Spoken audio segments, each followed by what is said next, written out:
All right, there she is. And then it's going to be the sponsors again. I thought you was gonna do the all people. I was going to do that last, so it goes right into her. Okay.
Well, good morning, everyone. I am Chelsea Chandler, Fox 13 meteorologist and reporter, and I am so honored to serve as your MC this morning on behalf of the Women's Foundation for a Greater Memphis's board, trustee, and staff.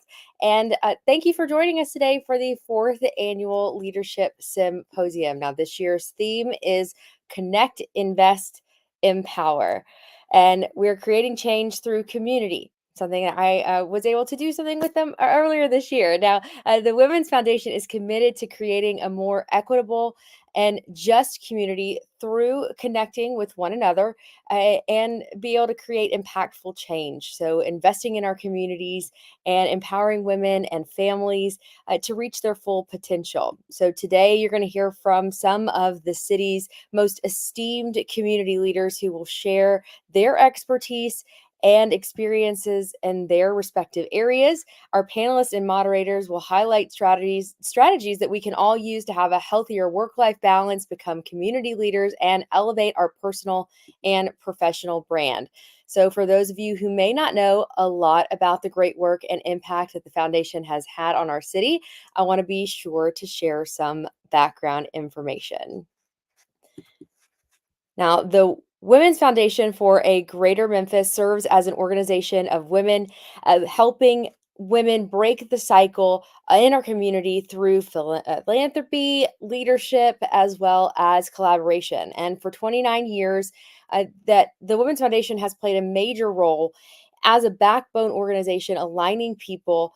Resources and coordinating community based services through a multi generational approach to reduce poverty. Since 1995, the foundation has awarded over $35 million to more than 594 programs involving more than 182 local nonprofits, including investments in advocacy and research.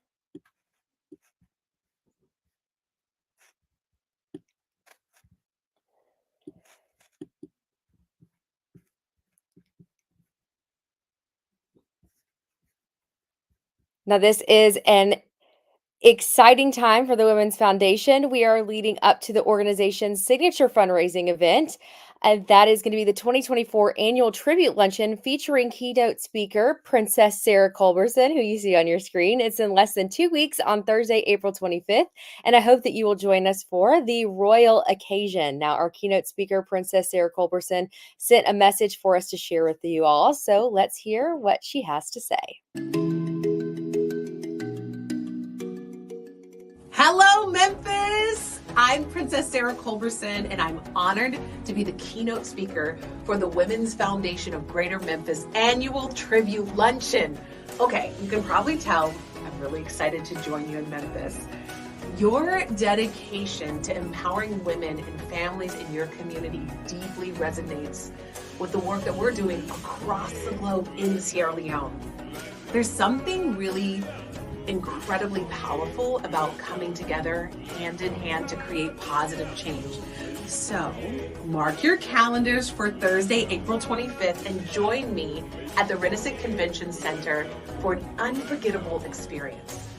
Let's celebrate our strengths, uplift each other, and most importantly, let's ignite change in our community as we connect, invest, and empower together. Now listen, everybody, I hear that there are a few tickets still remaining, so grab yours at wfgm.org before they sell out. I can't wait to see you there. See you soon.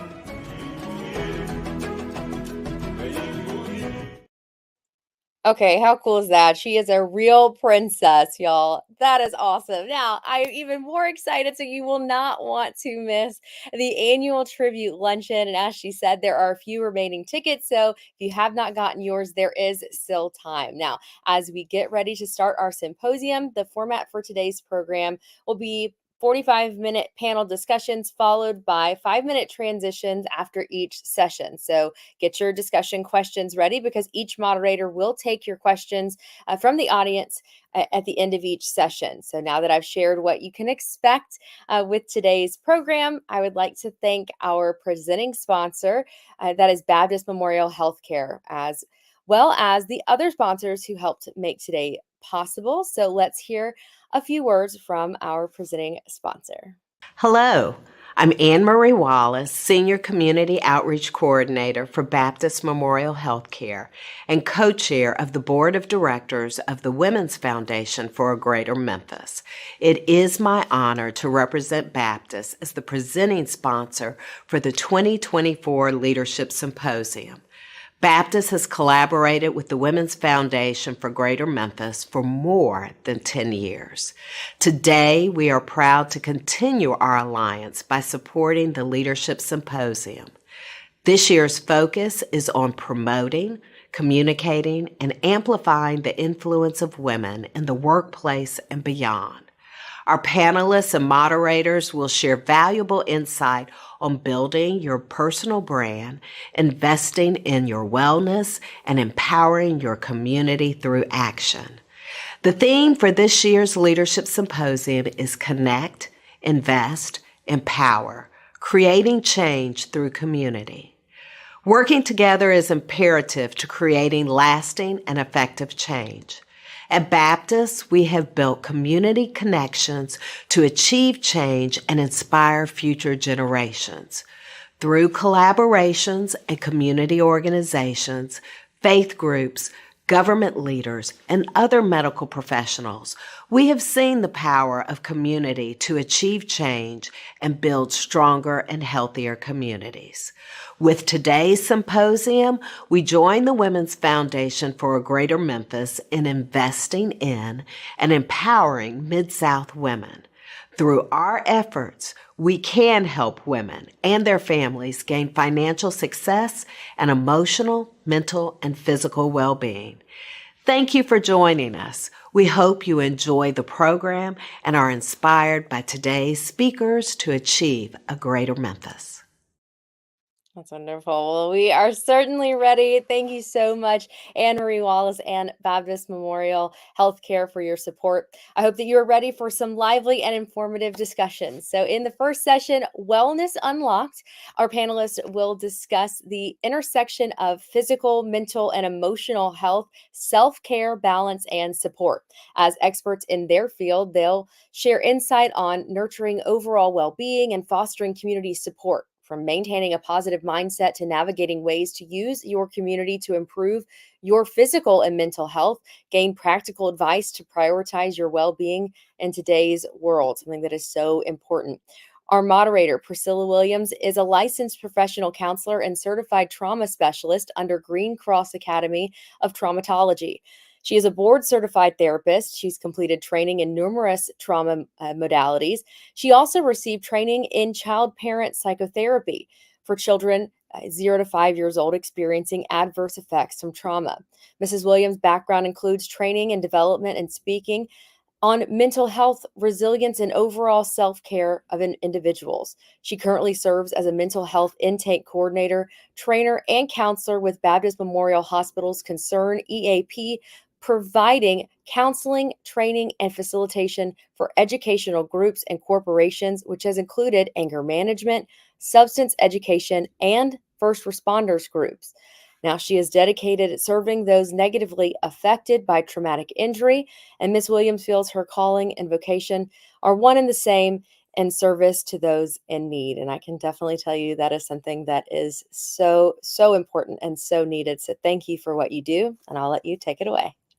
All right, and thank you so much, Ms. Chandler. I appreciate it. Welcome, everyone. We are excited to be here, and I hope that you can feel that excitement already.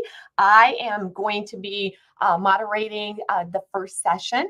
And so the format of today's session will be the panel discussion, and it will last with the last 10 to 15 minutes reserved for the questions and answers. And only our panelists and myself will be on camera. But we want to keep this as interactive as possible, and you are free to ask questions at any time. If your question is for one of the panelists in particular, just type it in the chat, and then we'll be monitoring that throughout the session. I'm excited to introduce our esteemed panelists for the first session of today's symposium. And I want to tell you, I'm in the presence of all doctors, and I am honored to have each and every one of them to join us. So first up is Dr. Andrea Jacobo.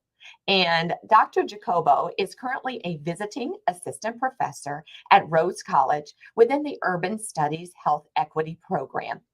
She has 10 years of community health experience, and she has implemented various evidence-based healthy lifestyle initiatives. She's co-led community of practices focused on health equity and facilitated strategic planning processes for policy, systems, and environmental change. She believes that community-centered approaches are key to addressing health inequities.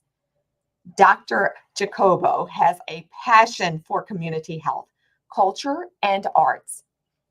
She has a Doctor of Public Health degree from UC Berkeley.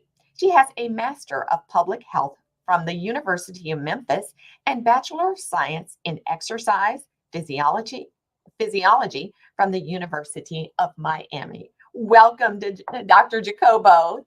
Thank you for being here. Thank you so much for having me. Thank you. Such a wonderful introduction, right? Thank you so much. You're welcome. Thank you so much. And next we have Dr. Kivia Porter, who is joining us. She is an assistant professor of nursing at Sacred Heart University in Fairfield, Connecticut. She is board certified as a family and psychiatric mental health nurse practitioner. And Dr. Porter has a BSN from the University of Memphis, an MSN in nursing administration from the University of Tennessee Health Science Center here in Memphis. And Dr. Porter is passionate about and publicly advocating for mental health care. Today, Dr. Porter treats medical and mental health illnesses in adults and children. She practices at a free clinic and a community-based mental health agency. Her areas of interest include serving underserved populations, decreasing mental health stigmas, and exploring social determinants of health. She was the past executive vice chair for the YWCA Greater Memphis and past member of the National Coalition of 100 Black Women. Welcome, Dr. Porter. It is so good to have you. Thank you. Good morning to everyone. Wonderful to have you. And then rounding off our panel will be Dr. Courtney Young. As a physical therapist, Dr. Young embodies the essence of an active, grateful wife and mother, extending her warmth and expertise to all she encounters with a heart for fostering fast friendships.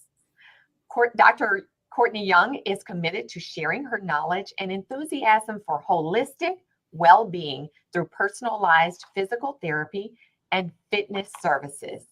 She is a seasoned physical therapist with over 15 years of experience, specializing in diverse patient demographics from pediatrics to geriatrics.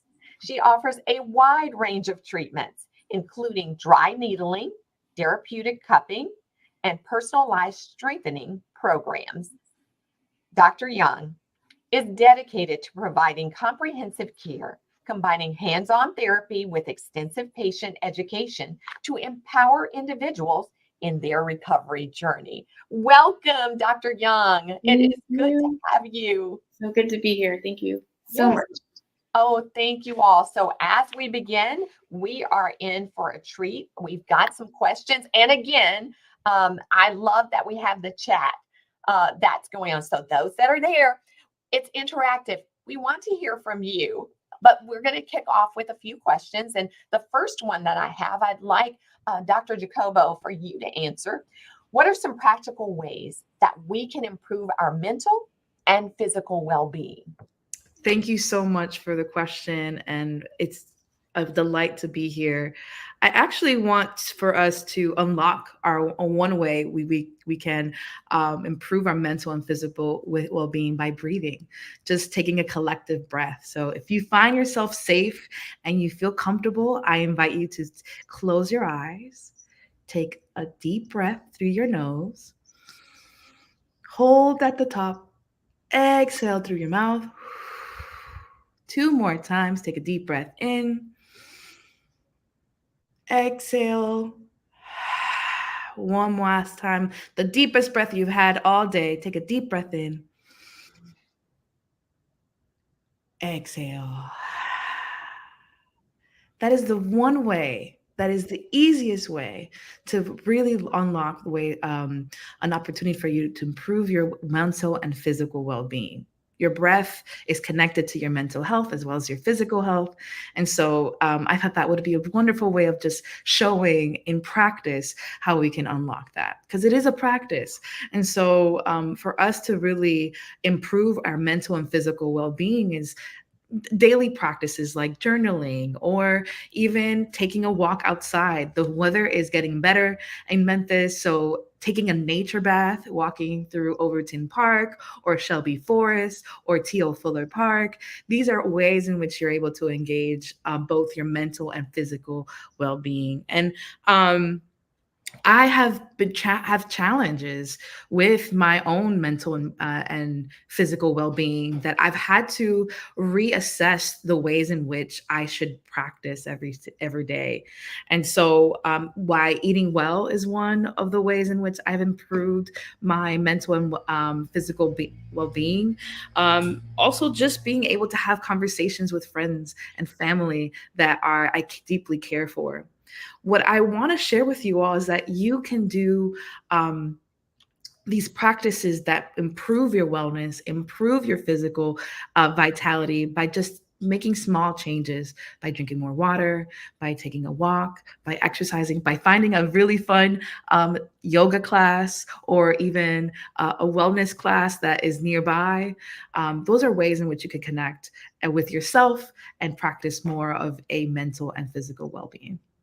Oh, that is amazing. And thank you for allowing us that space at the very beginning to just kind of settle in to Yeah. this. I love it. The one thing I did not hear was boot camp. So it's not about trying to go to boot camp, but those No. things are very, very much a part of just our everyday lives and just Right. taking the time.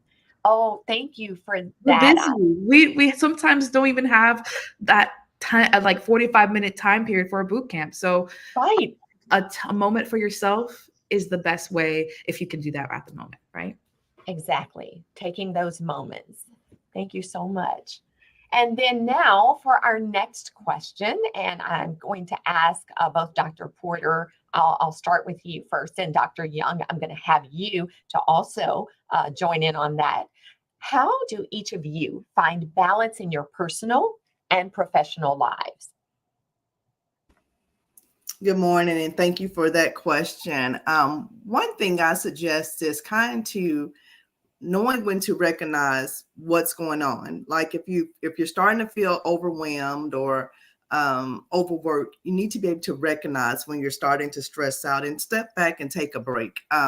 It's very important to continue to do the things that bring you pleasure and make time for those things.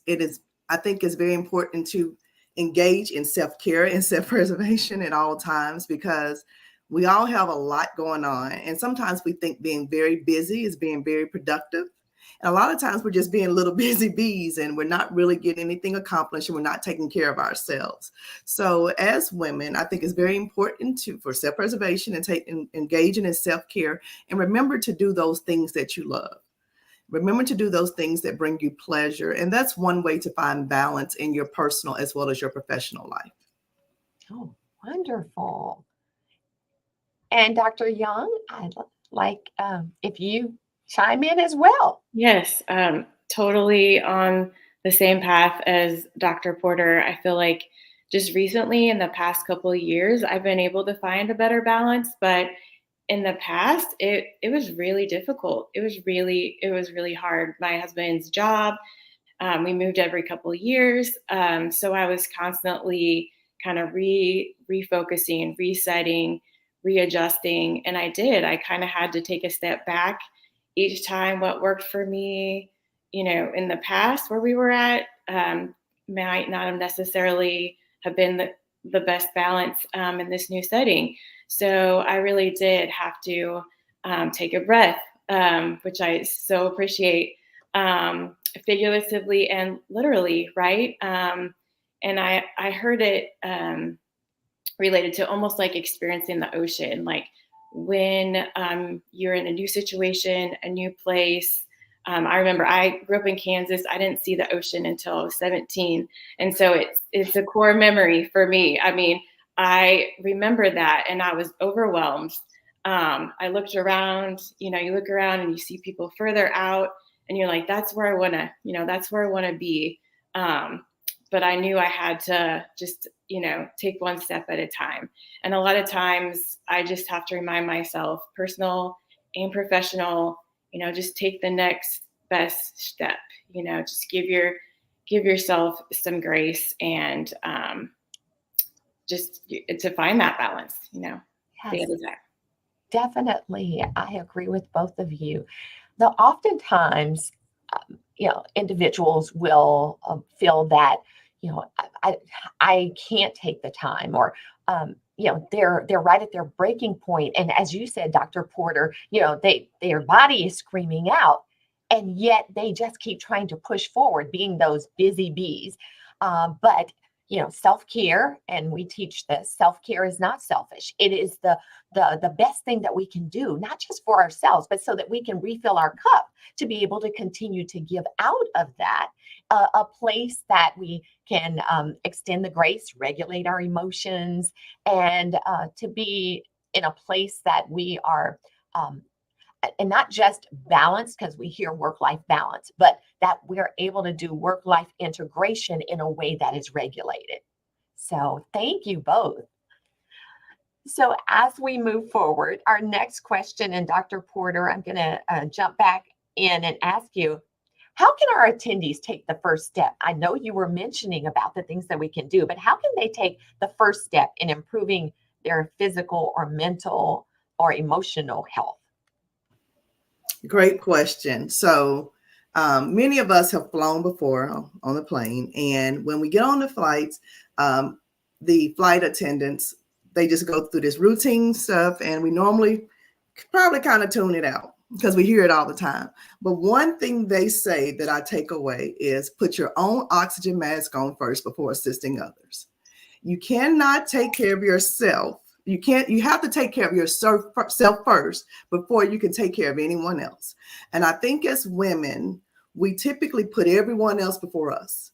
And I think we've been taught that everybody else goes before you. You're a mom, you're a wife, you're cooking for everybody else. You're doing the cooking, but who eats last? The person that the chef eats last. Yeah. So, and you need that energy so that you can cook. So it seems like you would feed yourself first before you go and feed everybody else. And by the time you get ready to eat, the food is cold, is gone, or whatever. I know many times I prepare meals for my daughters, and I look and I think back, well, did I eat? Right. And most times I haven't. So remember what the airline, the flight attendants say. Put your own oxygen mask on first before assisting others. So if you don't remember anything I said, put your own oxygen mask on first. Yes. You can't take care of no one else if you don't take care of yourself. Yes, definitely. And I should have brought that for today because I use that in presentations as well. With that oxygen mask, we've got to take care of ourselves. And if we reverse our thinking about it, and we do kind of take a moment to eat before serving others, we'll have the fuel to continue. And I love what we had in the chat. If you don't take the break, your body will take it on behalf of you. So yes, I love that. Thank you, thank you, thank you. We just got to watch out for ourselves. Those that are caregivers, it is very, very hard, as we give out, that we can run into that compassion fatigue. But to be able to step back and restore, I love it. Put on that oxygen mask and then go forward. Thank you, Dr. Porter. As we move forward, I'm going to ask Dr. Young to step in and answer, how do you define wellness? And why is it important to nurture overall well-being through your community support? I think that's a great question. My first thought, my prayer every night for my family is that they are safe, happy, and healthy. So that was kind of just, my heart song. So I think it's just striving for, healthy outcomes in daily life. And, well-being isn't the absence of problems, because they're going to come. It's also, the big part of it is the presence of strengths, so just the resiliency, having, your tank, like you're talking about, the oxygen, the energy that you need, they're ready when things, come. And as far as the community, I believe that, in my heart, that we're created for community. And I know that, like I mentioned, moving so much, every time I moved, I really did. I really tried to jump in, because I do feel like I know that my cup gets filled through others, and accountability through friends, neighborhood groups, city events, just keeps us going as we share achievements and encourage each other. Just this morning, I'm in a text group. We run in the mornings, a group of us mother runners. And, someone said, oh my goodness, I forgot to run. I'm on this like yearly, I want to run a mile every day this year. She forgot. And so we were just, the encouragement of saying, you got this, you can take a day, just having that support, I feel like is huge. And just creating that, because we're not made to be in it by ourselves. So. Correct. Yes. Oh, beautifully stated. I love, as you were talking, and I love, talking about resiliency, each and every one of us will go through something. And those that are joining us, life hits us all. I usually have a group session. I'll tell them, you do know therapists have therapists, right?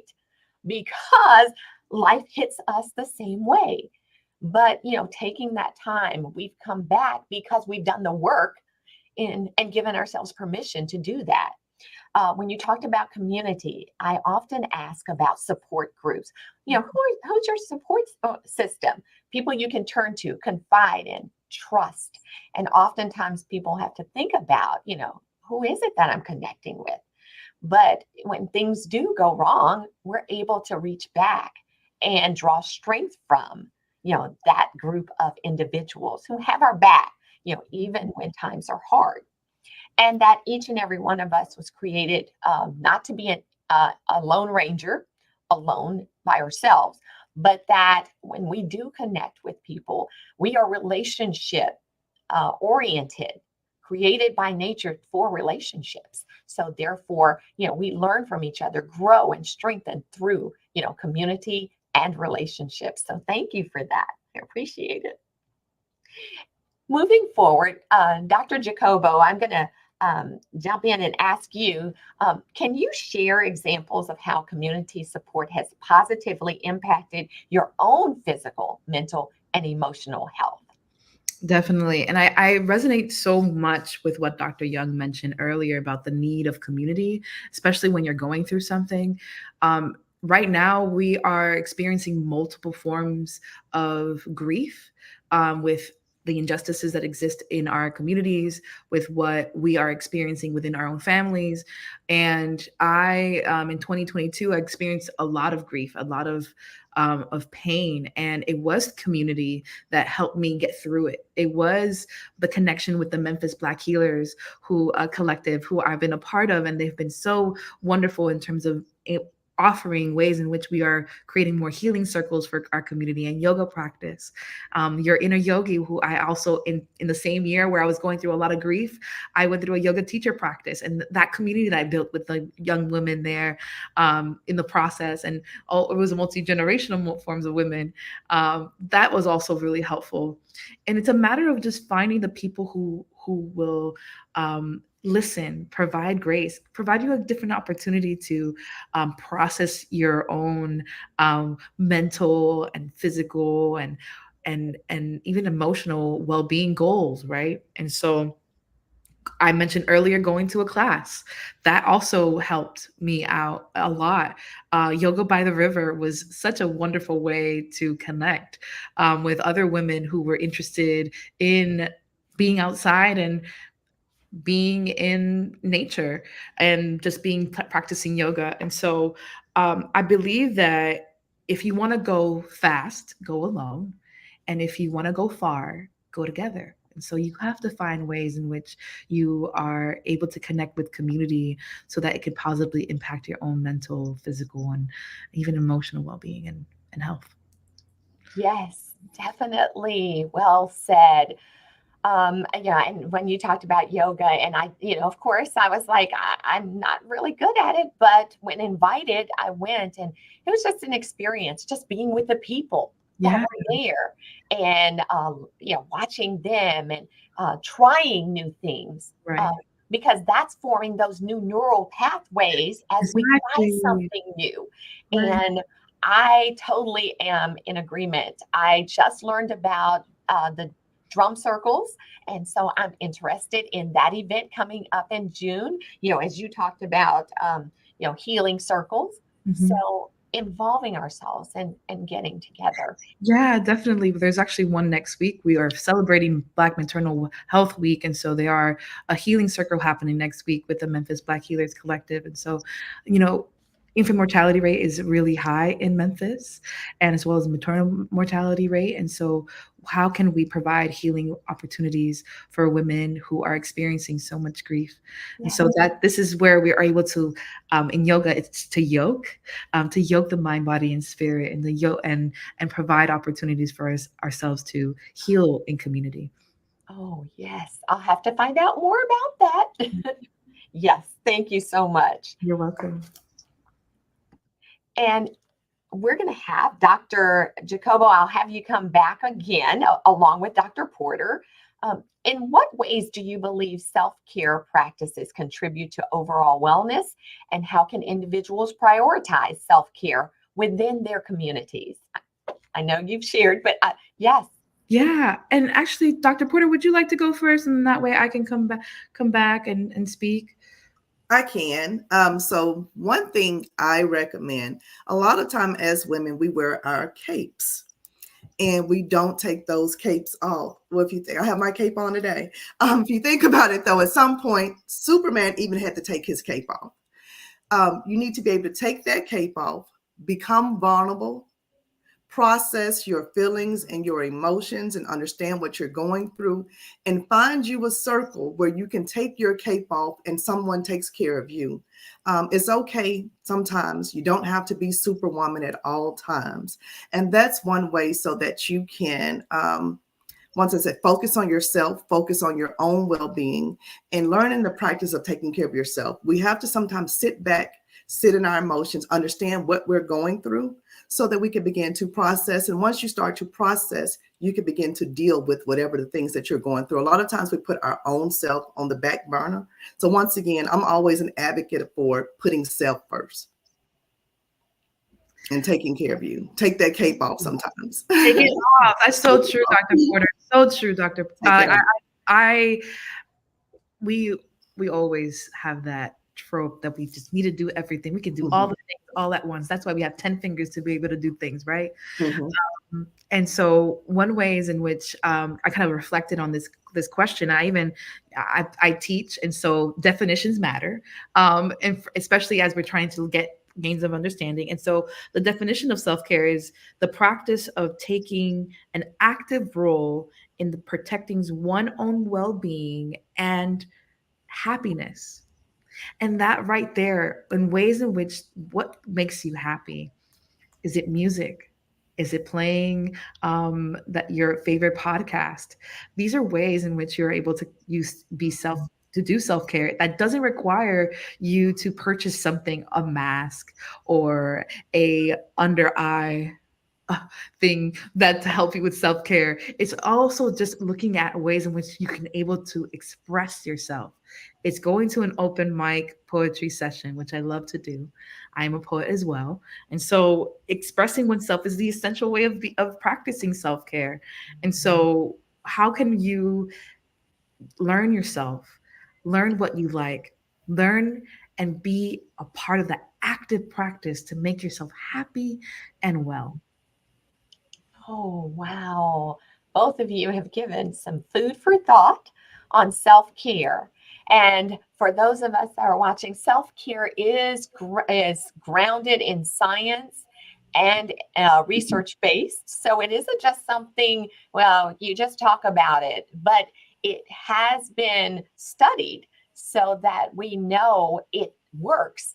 It helps to recharge us, re-energize us, deep down to the cellular level. And so I'm thankful, Dr. Porter, as you were talking about the cape, and I said, Clark Kent, that was the alter ego. Superman always put that cape up at some point, and Wonder Woman, Diana Prince, always put, her everything up from being the superhero that she was. But it's amazing that we feel that we have the need to keep it turned on. But giving ourselves permission, and I know Dr. Young, you had mentioned about, we need to give ourselves permission to do so. appropriately and for a good reason. So I'm thankful. And feel free to share if there's something. Don't feel like just because we've got the others. I'm so excited to have each and every one of you, to bring your expertise here for each and every one of those that are watching. We're going to jump down, and I know this question, and Dr. Jacobo, I know you'll be able to give us something, but what are some strategies or resources that you would recommend for individuals looking to build supportive networks within the communities to enhance their well-being? That's a great question. I think the Women's Foundation is one of the ways in which you can tap into a network of other individuals who are interested in enhancing their own well-being. I mentioned the Memphis Black Healers Collective. You can follow them. There are also ways in which you can connect. Baptist Memorial and all the ways in which they are providing and offering health and wellness classes and even exercise classes at that Levitt Shell, which is amazing. And so finding opportunities for you to engage in community. That's the way in which you're able to find a supportive network of people who are committed to enhancing their well-being. There are courses even at Collage within the dance class that they have offering the community dance classes. That is another way for you to tap into other organizations that are really committed in enhancing community well-being. Eventbrite is another way to find. Facebook, the good old Google would be a good way to tap in, especially like be specific to Memphis. There are so many ways in which I find that Memphis is always trying to support one another. I think that's one thing that Memphis has that other cities have, that Memphis really wants you to engage in community, and there's willing. And so it's a matter of finding your way to those spaces and asking questions, and even being able to tap into those who are very similar like you and are interested in being well and in community. Oh, wow. Yes. Digging deep. So we have a treasure trove of, Memphis. There are diamonds everywhere for well-being, but we got to dig for them. And many of them, as Dr. Jacobo was saying, we can Google, we can go to Eventbrite. There are options for identifying ways that we can connect. I love meeting new people. And so therefore, with that, I find out new things. As we come to one of our questions, and please, if you have a question for our panelists, you can submit that into our chat. We're all here, eager to provide information, and for me, it's a learning experience. Oh, I love that. So we have a question that we're going to jump to. What are ways we can practice self-care during work, particularly when there's a lot on our plates? And anyone can jump in. I'll start.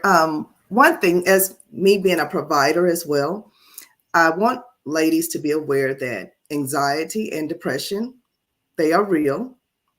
And sometimes we do need medical intervention, especially if you're clinically depressed, or actually have generalized anxiety disorder. And sometimes, in addition to therapy, you may need some type of medication management. So if you find that you're just having a hard time, you're having difficulty, you're worrying about things all the time, you can't stop stressing, you're worrying about different things, go and see a psychiatrist or a psychiatric mental health nurse practitioner that can prescribe you something to help you get through those tough moments.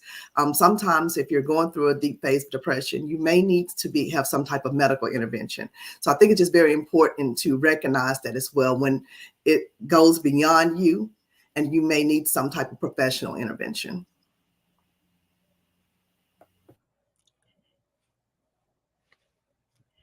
Well, I agree. It's one of those things that oftentimes we'll struggle, but there are professionals there for us. If it is affecting your negatively affecting your daily living activities, I don't want to get out of the bed to go to work.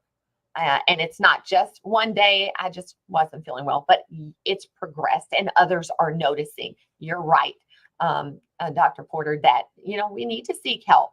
It is there for us in order to help us to begin to get into a place that we're seeing the light to get back on track.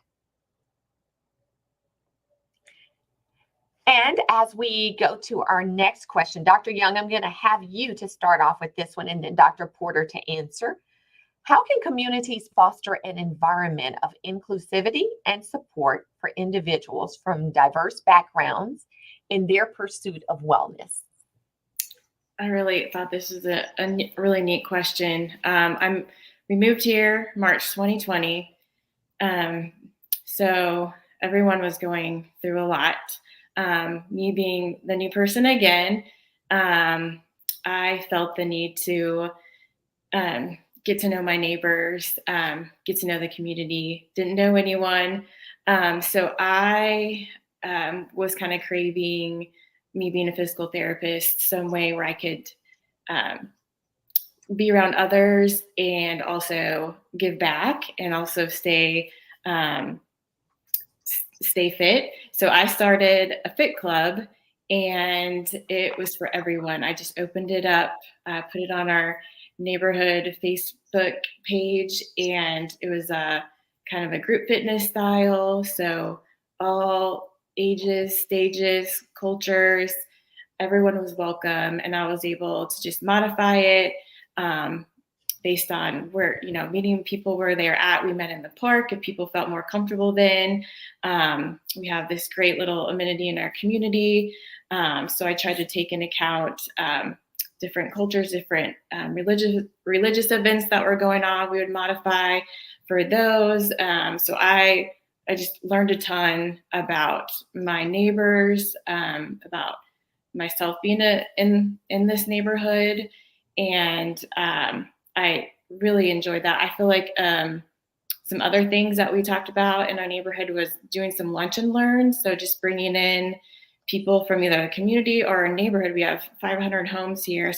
So many cool opportunities that people are asking about. Biking safety, and we have some bike enthusiasts in the neighborhood and nutritionists. And so I feel like that's a great way to connect and bring people together in that way. Walking clubs, it's something that has recently been on my heart and mind to do a walking club. A couple of people approached me about that. So just putting the feelers out there, gauging interest, and just starting it, just seeing how it goes. And really just, being a proponent for your community just so that it can thrive. Once again, it all comes back to, we're made, for each other, and neighborly support and just to help each other out. And so I think it's really neat to be a part of neighborhood or larger community groups that are, have an eclectic group of people of various backgrounds. Just everyone brings in so much goodness and experience, and just a joy to be around that kind of a community. Oh, goodness. Yes. I love how you've connected. And not only that, you've, empowered yourself to move out, even in the skills that you have, into your community and putting it into action. So that is amazing, because oftentimes we'll have a lot of thoughts about things and we may even just do it for ourselves. But I love that we need to take it a step farther to get to know those in our community, because then as we foster that connection, whether it's homeowners associations or, forming a club, a walking club, we can then get to know each other, better. So thank you for that. And so Dr. Porter, I'm going to come back to you with that same question on how can communities foster an environment of inclusivity and support for individuals from diverse backgrounds in their pursuit of wellness? So when we think about our pursuit of wellness, I know a lot of times we think about our physical fitness, but we also have to consider our emotional fitness as well. And I think a lot of that goes back to when we're looking at inclusivity, how the energy we put out into the communities, the stigmas that are associated with our emotional fitness. We have to look at ways to reduce those stigmas that are associated with, and I normally go to mental health because that's my thing. So, but to think about those things that we put out there, those stigmas that are associated with our emotional fitness, and let people know that it's okay, that we should strive toward our wellness and our wellness goals. And with those wellness goals, we want to be emotionally fit. And that may be things such as starting, like you said, community groups that do yoga, walking, lunch and learns, being around a supportive group of women. If you're dealing with some type of issue, finding those type of support groups that can support you with people who are like-minded individuals who are going through similar things. And those are all ways to foster inclusivity with other people and other like-minded people within the communities. And starting once again with self-reflection.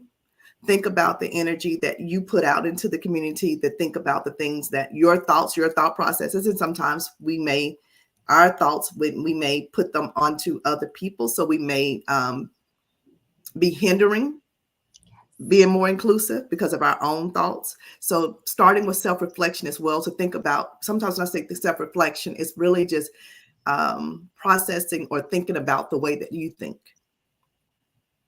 And sometimes we have to think about the way we think sometimes, because the way we think is going to come out, and that's going to come out into the universe. And the way that we think and our processes or how we do things may hinder being inclusive of other people. So we have to think about those things. So once again, as your journey to wellness, remember that with your physical fitness, we also need to, on our path to our path to wellness, we need to include our emotional fitness as well, and being inclusive, and make sure that's included and inclusive in our journey, in our community, because a lot of community events focus on the physical fitness. Right. And so, but one thing about yoga, I do know it includes your emotional fitness as well, but just thinking about those things that focus on your emotional as well as your physical fitness and your spiritual fitness. Right. The whole person, being holistic, the holistic. Yes. Yes. Thank you so much. And as you said that, we had something to come in. Thank you for sharing. Is it okay to give yourself grace through life stressors without feeling guilty, Dr. Porter? That's what I always tell my students, because I'm a professor, to give yourself grace. If no one else is going to give it to you, you have to allow yourself some grace. That we're not perfect. You have to allow yourself to make some mistakes. You have to allow yourself to go through things. And one thing I found in life is that there's some things that we're just going to have to endure. We're going to go through some things in life, and we're going to have to endure some things. And how we come out on the other side of it is what's most important. How you endure it and how you come out on the other side of it. So allow yourself some grace, that you're not perfect, that you're going to go through some things in life. And to, I don't know, that's one thing I really preach to my students when they fail a test, and allow yourself some grace. It's okay. You can come back from that. Right. You failed one test. It's not the end of the world. Allow yourself some grace. You made a mistake. Your mind was in another place and you made an error. You're human. Allow yourself some grace. The world didn't come to the end. The world did not come to an end because that happened. Life still goes on. So allow yourself some grace, and you're going to have to be the one to give yourself the grace, Yes. Because we're hardest on ourselves. Yes. We're the hardest on ourselves. So yes, allow yourself some grace. Oh, thank you. Oh, definitely. As that came in, that needed to be said. And for someone to put it in as a question, that means, yes, extend yourself grace. It's going to be okay. I love that the 8 dimensions of wellness model, where everything is interconnected. It does not mean that everything is equal, but we have to pay attention to all parts holistically. As you were talking about, Dr. Porter, holistic beings. every part of us matters. And that connection, that social piece, physically, emotionally, mentally, financially, intellectually, every part of us, needs to be whole and complete, and I'm grateful for that. As we prepare, as we're coming in for a landing with a few minutes, we welcome the questions. So if you want to put something in, we're going to give some final thoughts to the segment. I'll allow each of you to do a wrap up for me. And then we can start in any order. What about you, Dr. Young? Some final thoughts. Well, I just feel like just so much uplifted by each one of you. So thank you so much. Thank you for even just starting it out with the breath was just huge for me. A lot of times I tell my patients, you got to breathe, your muscles are, we need breath. Our bodies need that. And I feel like I myself I have to remind myself to give myself those moments and that space and that breath. So thank you for this time and for just the continual reminder to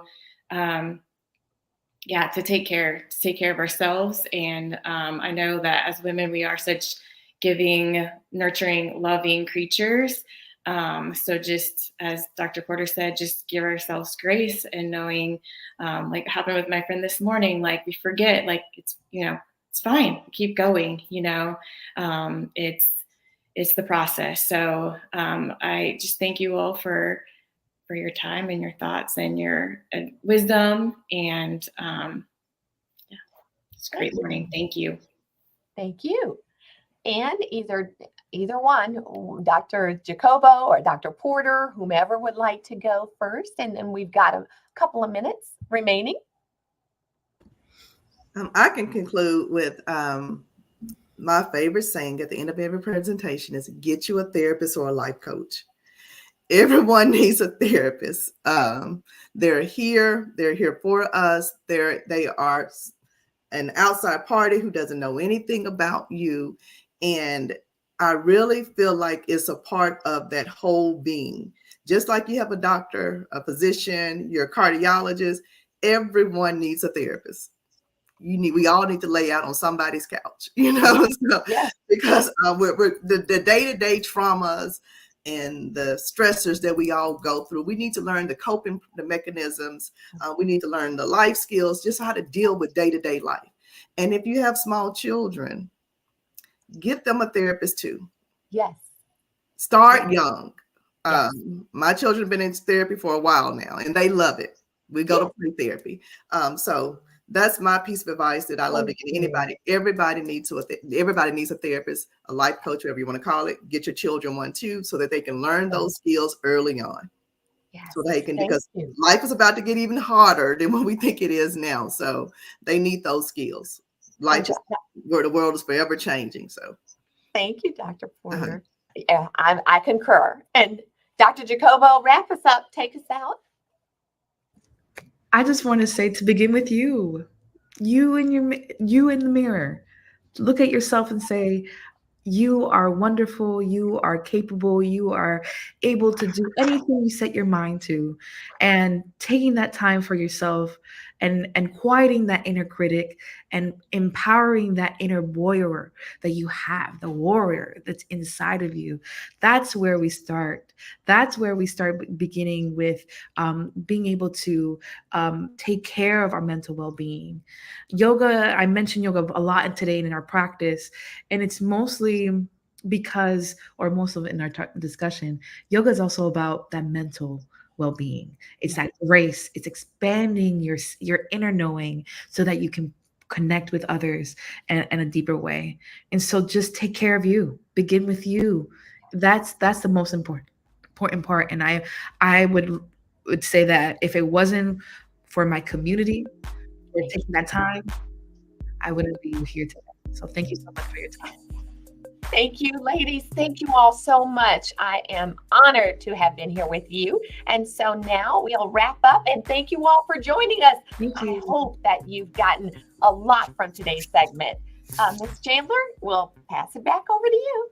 Thank you so much. That was incredibly insightful. I definitely stuck around to listen to all of it because I was able to learn a lot. That's something that is helpful in my field of work for sure. And as we get ready for our second session, we want to take time to make sure we hear from our audience. I know y'all are very active in the chat, and we certainly appreciate that. But continue to share your thoughts and whatever your feelings are after this first session. You can continue to use that chat box and on social media. If you are, make sure you're using the hashtag, I don't want to get this wrong, so hashtag Connect, Invest, Empower, MEM, and hashtag WFGM Leadership Symposium, and of course, tag us in your post. So I know a lot of you have shared some of the things that, okay, good. They're at the bottom of the screen. So even if I did mess them up, they got them for us. So, some of the things that stuck out to me as someone who works in news, I was actually texting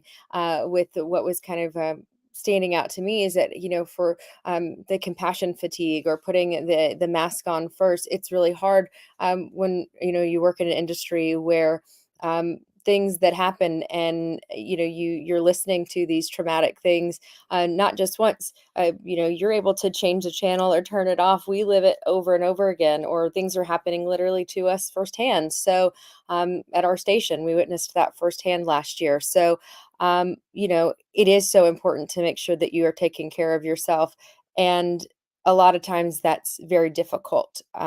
So don't be afraid to say no. That's something I personally am learning this year, is to tell my bosses, no, I need time for myself, or I need to do something for my family. And so everything that they just said, very, very insightful. So I hope that you took as much away from that as that I did, and continue to go forward, and definitely have a therapist. Don't think that there's a negative stigma with that. So continue to break that stigma, and continue to not be afraid to talk about when things are not okay. It's okay to not be okay too when things happen. So let's get back on track. All right. I hope that you are ready, because we are going to give away 2 beautiful signature scarves that have been created by renowned designer Hilton Hollis. Each year, Hilton Hollis, longtime friend of the Women's Foundation for a Greater Memphis, creates a scarf specifically for the Women's Foundation. So thank you to Independent Bank for sponsoring this signature scarf. Now, these scarves usually sell for $65, but we're going to give 2 of them away today, because everyone loves things that are free 99, right? All right. Well, if you don't win today, you can scan that QR code that we have to purchase a scarf. So who is ready for a little I love trivia. Who's ready for trivia? Well, I will ask a question, and you will type your answer in the chat box. And if you are the first person to answer correctly, then you will win. And they will tell me who the winner is, and then I will announce that. So here is, we're going to be watching the team will be watching. I won't be, because I'll be reading. It's going to take a close look at the chat to answer these questions. So trivia question number 1. Are you ready? Here we go. Oh, they already put it up there. Name 2 past annual tribute luncheon keynote speakers. I know they have had amazing speakers in the past, but we are only looking for 2 names. So our staff is watching closely for the winner. And when I am told, I will tell you who you are. So again, the question is, name 2. Oh, good. We got some music. All right, there we go.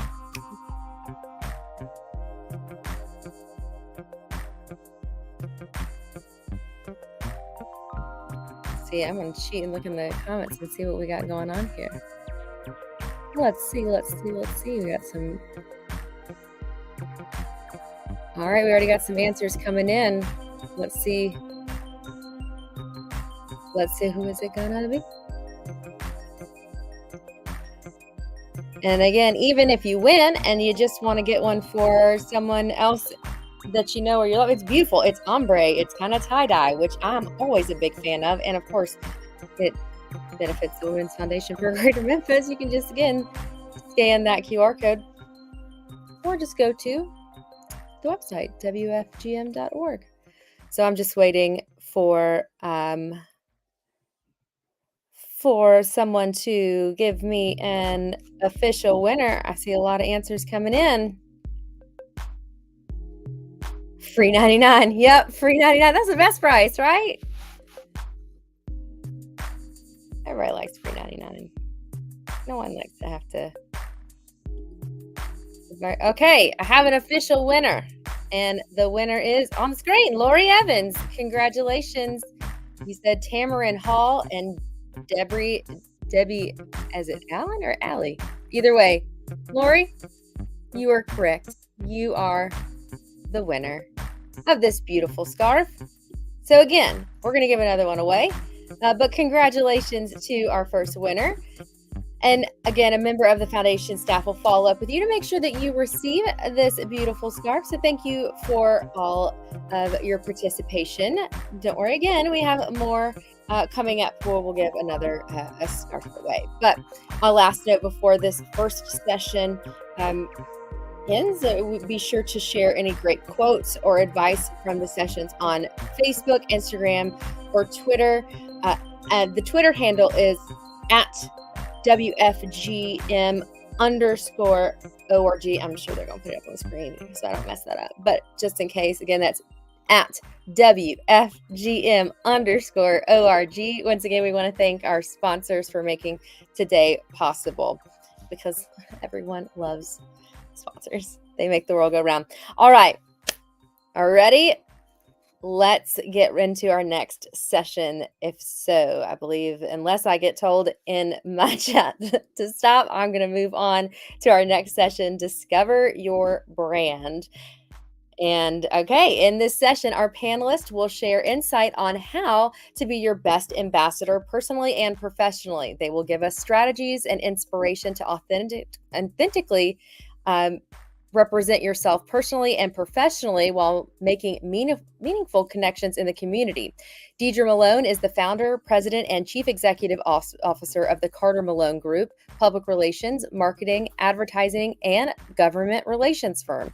An entrepreneur, a political and social activist, a philanthropist, and trailblazing leader, Deidre is currently a part of the ownership group of the Tri-State Defender newspaper and M1 TV network. Deidre is the president of the National Women's Political Caucus of Tennessee and vice president of the immediate past president of the NAACP Memphis branch. She serves as secretary on the Sycamore Institute Board of Directors, Baptist Health Sciences University, and the Memphis Museum of Science and History Board of Directors. So we are ready for another great session. So I'll allow you to take it away. Thank you, Chelsea. Thank you, everybody. So glad to be with you today, Chelsea. I so enjoyed that last session. I continuously work on my mental health. So, you know, you got to take time to meditate and enjoy yourself. So, everybody, welcome to the 2024 Leadership Symposium. I am Deidre Malone, and just so glad to be here with you today. You know, Chelsea mentioned that I'm the president of the Tennessee Women's Political Caucus. Actually, I'm the immediate past president, but what's important for you to know is I am the current president of the National Women's Political Caucus. So glad to be representing women from across this country in the fight for equality for all women. So let's get to this panel discussion. We have just a few housekeeping items I want to share with you. Today's format is a panel discussion with the last 10 to 15 minutes reserved for question and answers. Only our panelists and I will be on camera during this session. Feel free to ask a question at any time throughout this part of the symposium, because we'll be monitoring the chat and we'll be able to ask our panelists, you know, those questions. But specifically, if you have a question for one of the panelists, make sure that you put their name along with your question within the chat, and we'll make sure that we ask him that question. So without further ado, I'd like to introduce you to our esteemed panel. Valerie Morris Vera, born in Brazil, raised in North Carolina. Valerie has called Memphis home for more than 30 years. Valerie is a highly motivated, multifunctional, and dynamic executive with years of experience in communications, community relations, and marketing. Prior to founding Morris Marketing Group, she held positions of Corporate Director of Sales and Community Relations for Cooper Hilton Hotels and Regional Vice President of Communications, Community Relations, Sales, and Marketing for Caesars Entertainment. Valerie has received numerous awards and recognition for her business accomplishments and volunteerism. Valerie's awards and service continue by serving on numerous boards of directors and volunteering her time and talents to many nonprofits in the Mid-South. Valerie, we can't wait to hear your opinions on these questions that I'm going to ask you. So welcome to the symposium. Thank you, Deidre. Kara Greenstein is a natural connector with both a tenacious personal drive and distinct professional nuance. Kara is uniquely poised to pinpoint and practice the authentic influence, whether through her own channels or her clients, that exceed the noise and saturation of marketing mediums. She is equal parts strategist, storyteller, and collaborator, propelling brands from a concept to a recent talking point at the dinner table. Kara serves as a valued ambassador to local concepts that are excelling in their craft and pushing Memphis forward culturally and competitively. Kara, welcome to the panel. Thank you for having me. And our final panelist, Lori Spicer Robertson, is a creative change agent, always pursuing opportunities to transform lives and foster sustainable progress. As a natural connector and multi-hyphenate, she currently serves as the VP and Chief Diversity, Equity, and Inclusion Officer at St. Jude Children's Research Hospital. And she's also the founder of the DEI Collective, an industry agnostic collaborative of DEI leaders creating just work environments and communities. And look, she's a workaholic, y'all. And the founder, and chief joy maker of an exceptional membership community created to reconnect women and mothers to a life of joy called One Her. A thought leader on women and mothers, diversity, equity, and inclusion, leadership, and authentic joy, Lori is sought after by companies, universities, and organizations annually to share her narrative. She is wife to her fellow community crusader, Eric Robertson. We all know Eric. Mother to her amazing boys, Liam and Emery. And they all believe in their family motto to live in your vision and not your circumstances. And ladies, I've known Lori since she was a teenager. She calls me auntie and she's my niece. This is an exceptional panel and one that will be able to share with you. If you don't think you have a brand, after you listen to them, you know you'll have one. So I just want to remind our audience to put their questions in the chat. We have a team member that is monitoring that chat. And make sure if you have a specific question for one of the panelists, make sure you put their name with that question. So we'll go ahead and get this started. And this question, panelist, is for each of you. And we're going to start with Valerie. Valerie, what do you define as your personal brand? I think my personal brand is you have to align your core values with who you are and who you do it for. And I think that's what's key and important is that it's how you conduct your business, both in your personal life and also in your private life and in your work life. So when you're building that, it's down to your core values. What is it you believe in and how is it you're going to bring that core value to life? I think that's what's really important. Thank you, Valerie. Kara, what about you? What do you define as your personal brand? So, as a 30-something marketing professional and new mom and blogger, content creator, I've kind of summarized my life as one big juggling act, and I think we can all relate to that. But when I titled my then food blog Caramelized back in 2012, when I founded it, I put my name Cara in the word, and it has, I guess intentionally, but somewhat unintentionally, become more than a nickname. It's become this personal brand that I am honored to carry every day. And my daily mission is to take as inspiration that cooking method of caramelizing, where you bring the natural sweetness out of an ingredient by cooking it down. And I translate that to my everyday by looking for the sweet touches to an everyday experience or interaction. So that's really how I define my personal brand. And it translates to what I do professionally as well, which I'm excited to talk more about during this conversation. Thank you, Kara. Lori, what about you? What do you define as your personal brand? Of course. Honored to be here. Happy Friday, everyone. When I think about personal brand, I think about identity, right? It's how you show up. It's your differentiator. It's what makes you unique. It's what makes you stand out and separate from other people. And it reminds me of this story when I first moved into my former neighborhood, which was Soulsville, with my husband. One of our neighbors, one of the older women in the community, before she asked me my name or anything else, she said, "What do you stand for?" And I thought, oh, well, I thought I was just going to tell you my name is Lori, but you came with the gusto and said, "What do you stand for?" So when I think about your personal brand, it is what you stand for. It is how you show up every day. And that identity carries with you everywhere you go. Thank you so My much. personal brand, though, is Joy Maker. Sorry, I got caught in the story. When I think about personal brand for me and why I chose Joy Maker is because so often as women, we move away from the things that we care about that bring us joy. And so Joy Maker is really my secret and constant reminder that joy is in us. And so it's up to us to seize it and source it.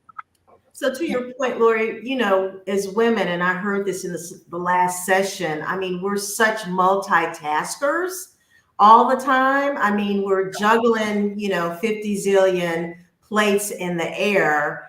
And so, I mean, and that's a part of our identity, a lot of us. That's a part of our brand. So, Kara, I want to ask you this question. What are some ways to build a personal and professional brand, you think? So I've always been struck by the quote, "Your personal brand is what others say about you when you're not in the room." And we obviously can't control what others might think or say about us, but we can absolutely work every day in every interaction to cultivate how that might be defined. And with that, I think the choices we make each and every day, how we're spending every hour, that contributes to that personal or professional brand. How I spend my time each day, who I associate with, what I might choose to share or not share, where I choose to show up and how I choose to show up. It all matters. And that can sound so intimidating. And for someone like me who overanalyzes, it can somewhat be numbing at times. But I think it's just about being confident in where we show up and how we show up. And that, in essence, cultivates how people perceive us in those spaces and then how they might talk about us when we're not there. It's broad, but I hope that helps. I think it does. And Valerie, what do you think? What are some ways you can build a personal or professional brand? I think it's really important to be involved and to believe in the different events and things that you go to. And you have to have an authentic approachability factor, meaning if you're at one of those events, if you are standoffish or you don't come across as warm and engaging, then people are scared to talk to you. And I think that building that brand of authenticity and approachability is crucially important when you're trying to network or when you're trying to meet a new contact or when you're trying to even just, be involved in a new activity. So I think that's one way to really think about it is approachability and think about how you're going to, work with being warm and friendly and engaging and without any biases. Because, sometimes people make instant biases of what someone may look like or how they may speak or even where they're from. And that's one of the things that we have to be sure is, and as far as women, is being 100% approachable and being unbiased and supporting one another. And that is how we all win and we all evolve and we continue to grow as women's organizations and within our own industries. So Valerie, I want to follow up on that question because it's funny, people know I've been out in the public a long time, and someone may have heard me speak, on the news about something, but when they meet me in person, they say, "Oh my goodness, you're so nice." The expectation, I guess, is that I'm not. So have you all experienced that? Because all of you have been out, you in the public, have your own personal brand, but when people actually meet you, they think that, you're totally different from the persona that your public persona, let me just say. Anyone can take it. I'll say real quickly, I think it has for me. People have come up to me and go, "Wow, I'm really surprised," because they may see me in a different setting from speaking on a public stage or in front of a corporate executive room where you have to be sometimes a little tougher or a little more direct. But then when they meet you and you're talking with them and they realize, "Oh, wow, she's warm and she's nice and she actually, does a lot of good things in the community. I misjudged her." And I think that was an interesting thing that was told to me by a person recently that said, "I just never had any idea of all the good things that you do in the community. I just always thought it was all about work." And because, I don't feel the need a lot of times to tell everybody what you do or how you do it. You just do it because you're altruistic or you're philanthropic. And those are the reasons why you do things is, because of the beliefs in those different causes or in those organizations. So yeah, it has happened to me. I think you make a great point because it's so important to think about the collective of where you are and the different formats that you're contributing to. Someone like me who spends every day as a influencer on social media talking into the camera like I'm talking to a friend, it's a totally different environment. And I guess because of that, compared to being interviewed on the news, you're interpreted differently. So it's so important to recognize the different channels that we have to think about when cultivating our personal brand. But then also to your point, Valerie, we wear so many hats.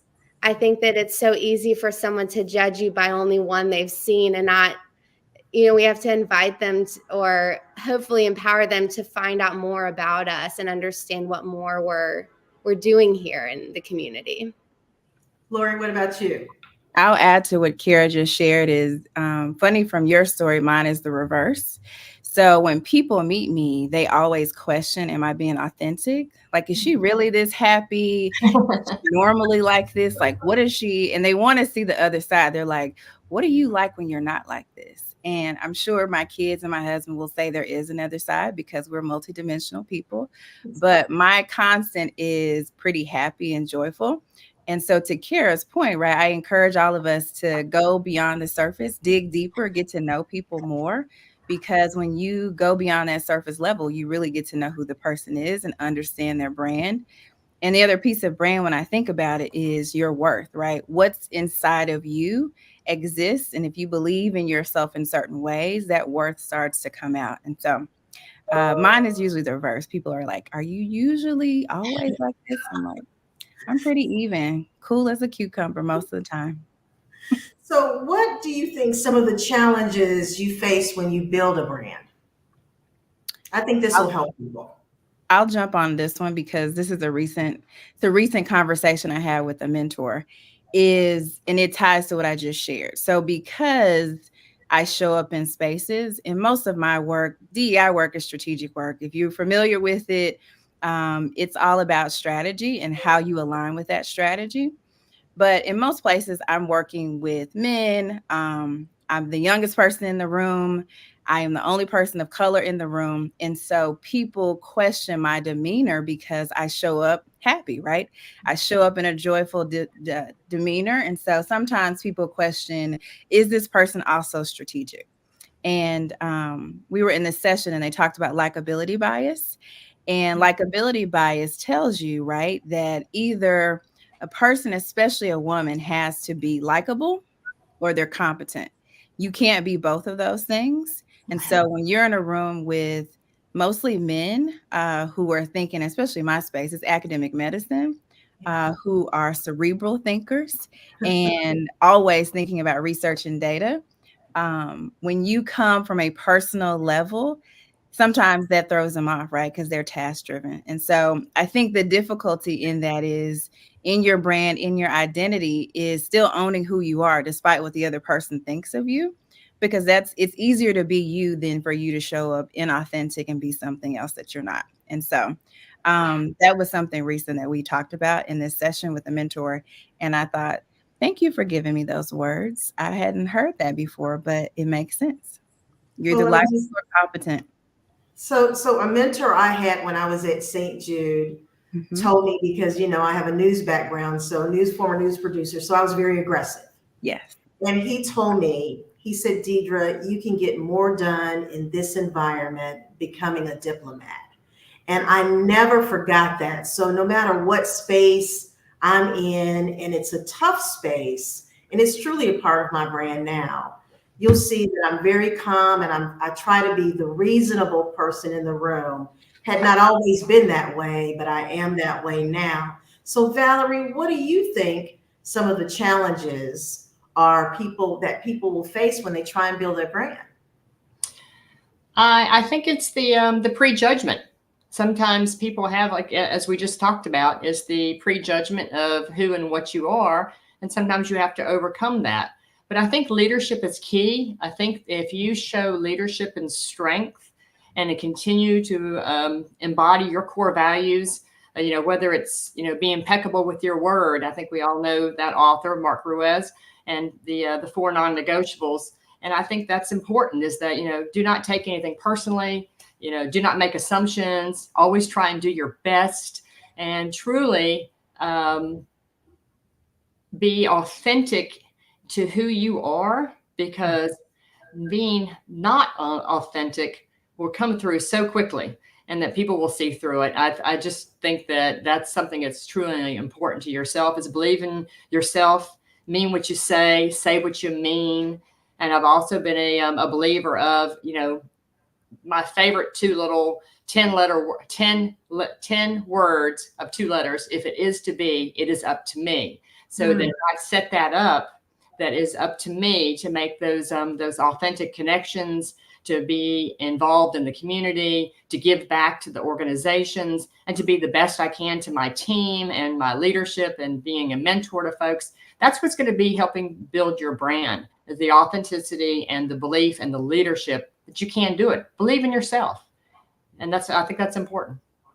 So Kara, I want to hit you with this one first. Okay. In the age of social media, what is the difference between having a brand and a reputation?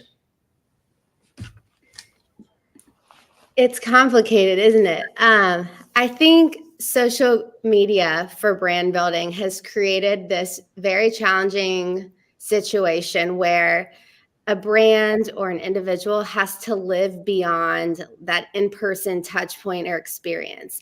And there's so much access or opportunity for access that there's this expectation for you to be like ever present.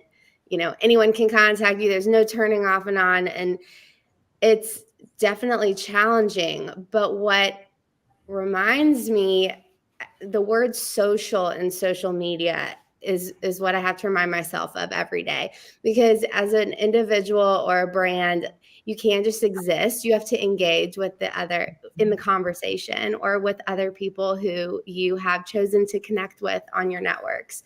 And in this age of social media, I'm always thinking about that balance. I think the difference about about of having a brand and having a reputation is the brand is what you are putting out there and cultivating. Reputation is what others are interpreting, and kind of that third party, you know, and as a control freak, it's hard because you can't control what that reputation necessarily is 100%. But by really pushing your brand in the right intentional ways, you can therefore affect the reputation. Guess that's how I would define the difference. And I love that response. And I just want to remind our participants, you too can ask a question of this amazing panel. You know, very seldom you will have this opportunity to meet with these ladies. So please put your questions for them in the chat. And so, Lori, I want to go to the next question. How do you define personal branding, and why is it essential for professionals, especially women, to cultivate their personal brand? So, as I mentioned before, right, to me, personal branding is all about your identity, but it's you honing in on the things that make you unique, right? I tell my kids, it's the thing that makes you the cool kid. What's the thing that keeps you and makes you able to stand out from other people? And so for women, especially in the workplace and profession, and I like to say profession is relative now because you have people who work in traditional workplaces, you have people who have a side hustle, you have people who are truly entrepreneurial. And then you have the other job, right, of the domesticator at the house. And so making sure you hone in on your personal brand starts with you. I mentioned that to me, it's tied to your worth because we think about the outward things that we can do, what we can change and shift externally that might enhance our brand. But the real hard part is what's happening between your ears, right? What are you saying to yourself? What's that inner critic repeating to you day after day, which ties to how you show up in your own worth. And so when I think about why women need to create and cultivate these personal brands, it's because it helps you hone in on who you are, but love and appreciate the person you are. And when you do that, you can walk into any room and be fine. You can walk into any job and be fine. You can continue to accelerate and excel, and you will be fine. So I think about personal branding and tied to your worth. So Valerie, what do you think? I think personal branding, and for me, I didn't say it in the very beginning, but I'm pretty much known for, I'm the get it done girl. I would say I'm going to make something happen, I make it happen. And I think that's where personal branding comes into a trust factor.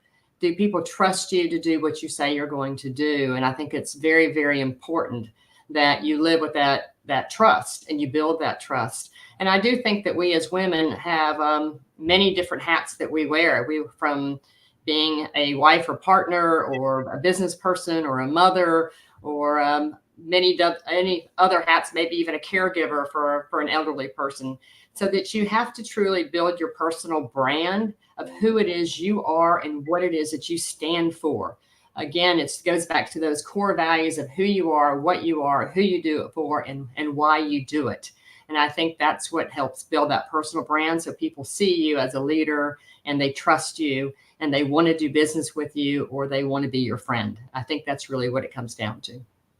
So Kara, can you kind of give us examples of how personal branding has influenced your career trajectory and community engagement efforts? Because I know you're a blogging queen, right? That's a community engagement.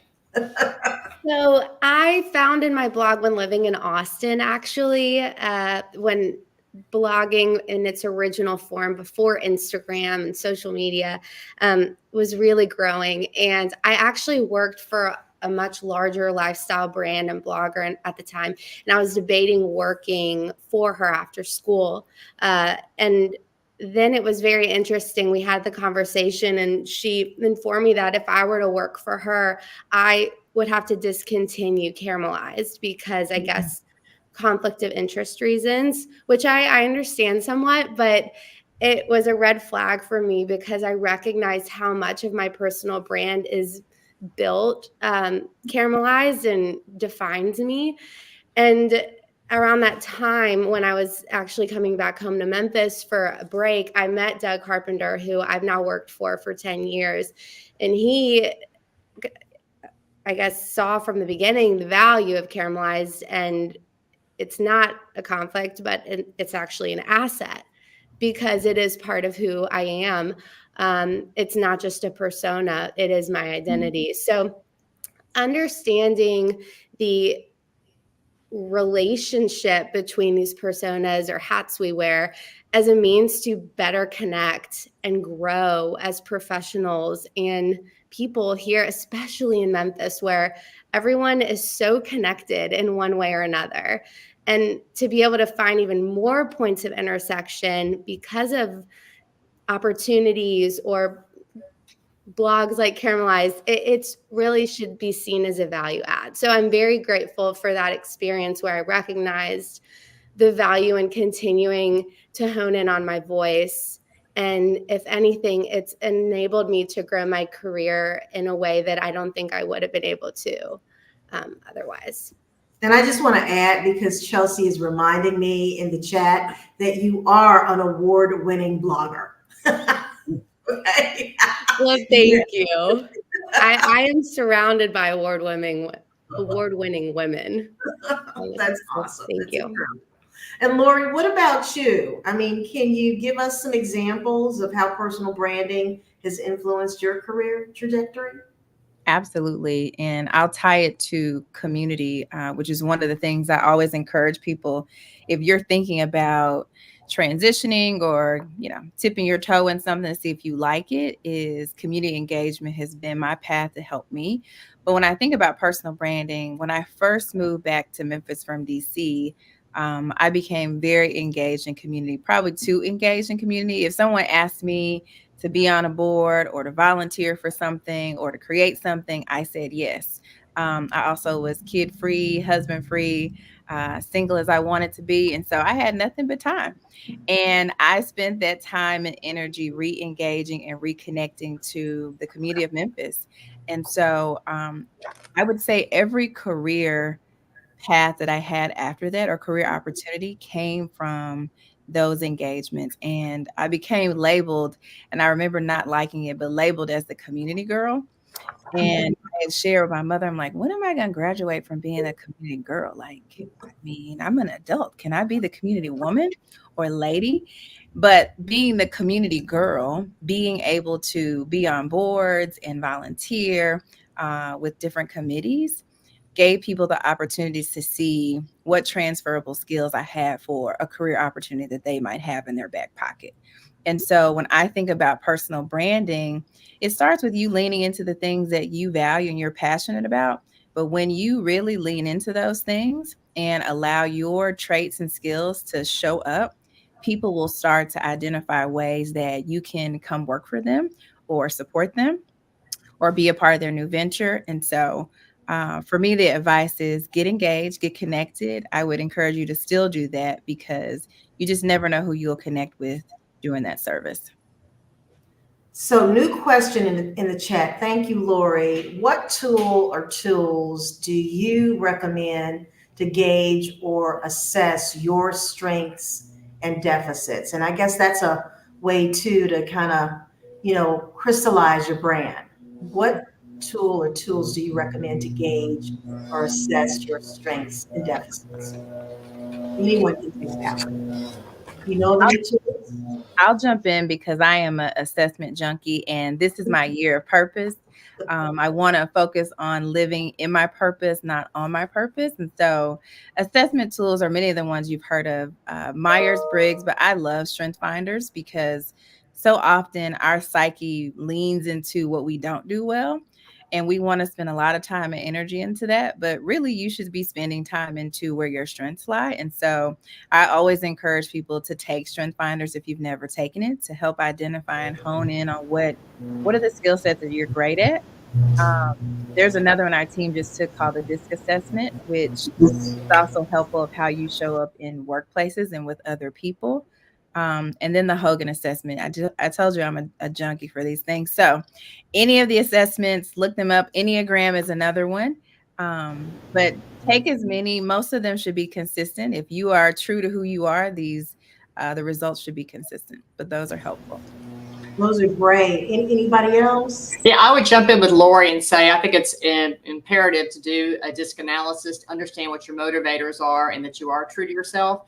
But not only that, do a SWOT analysis. Do what your strengths are, what your weaknesses are, what your opportunities are, what your threats are, and maybe even work with a good coach. Sometimes we have to get outside of our own heads for someone else to look at it and say, this is where you really are, where your strengths are, or this is where your weaknesses are, and possibly how you can fix those weaknesses and make them become strength.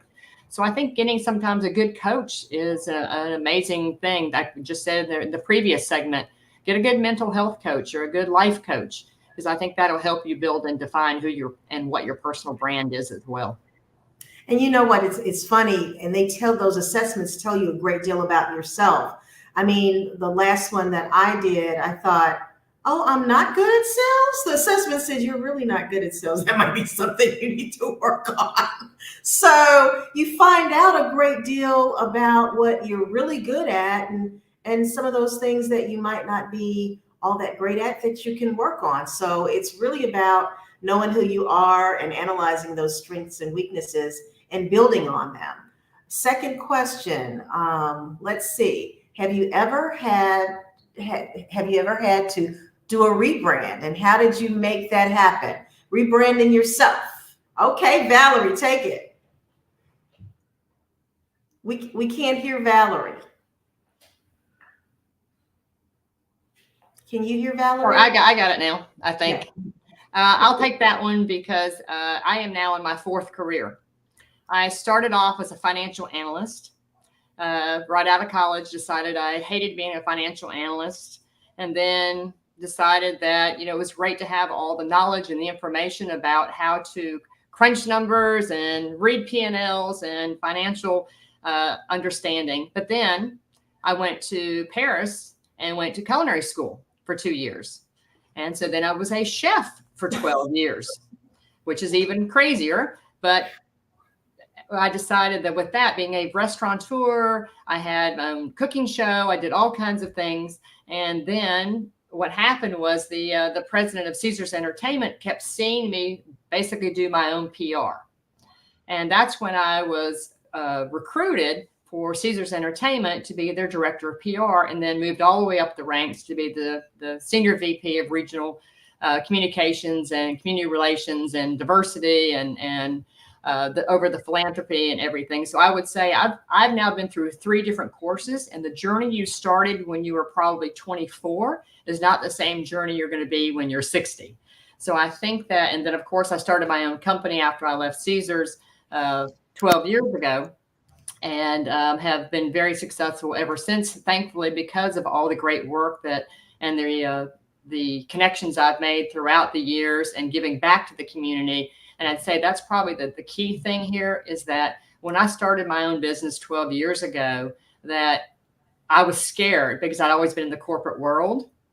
But because of all the relationships, the networking, the also authentic giving back to the community, working on those committees, like Lori said, and showing those leadership skills or chairing that event or raising that money for a certain thing, that is how you built your trust and your reputation that you were going to be a good business owner.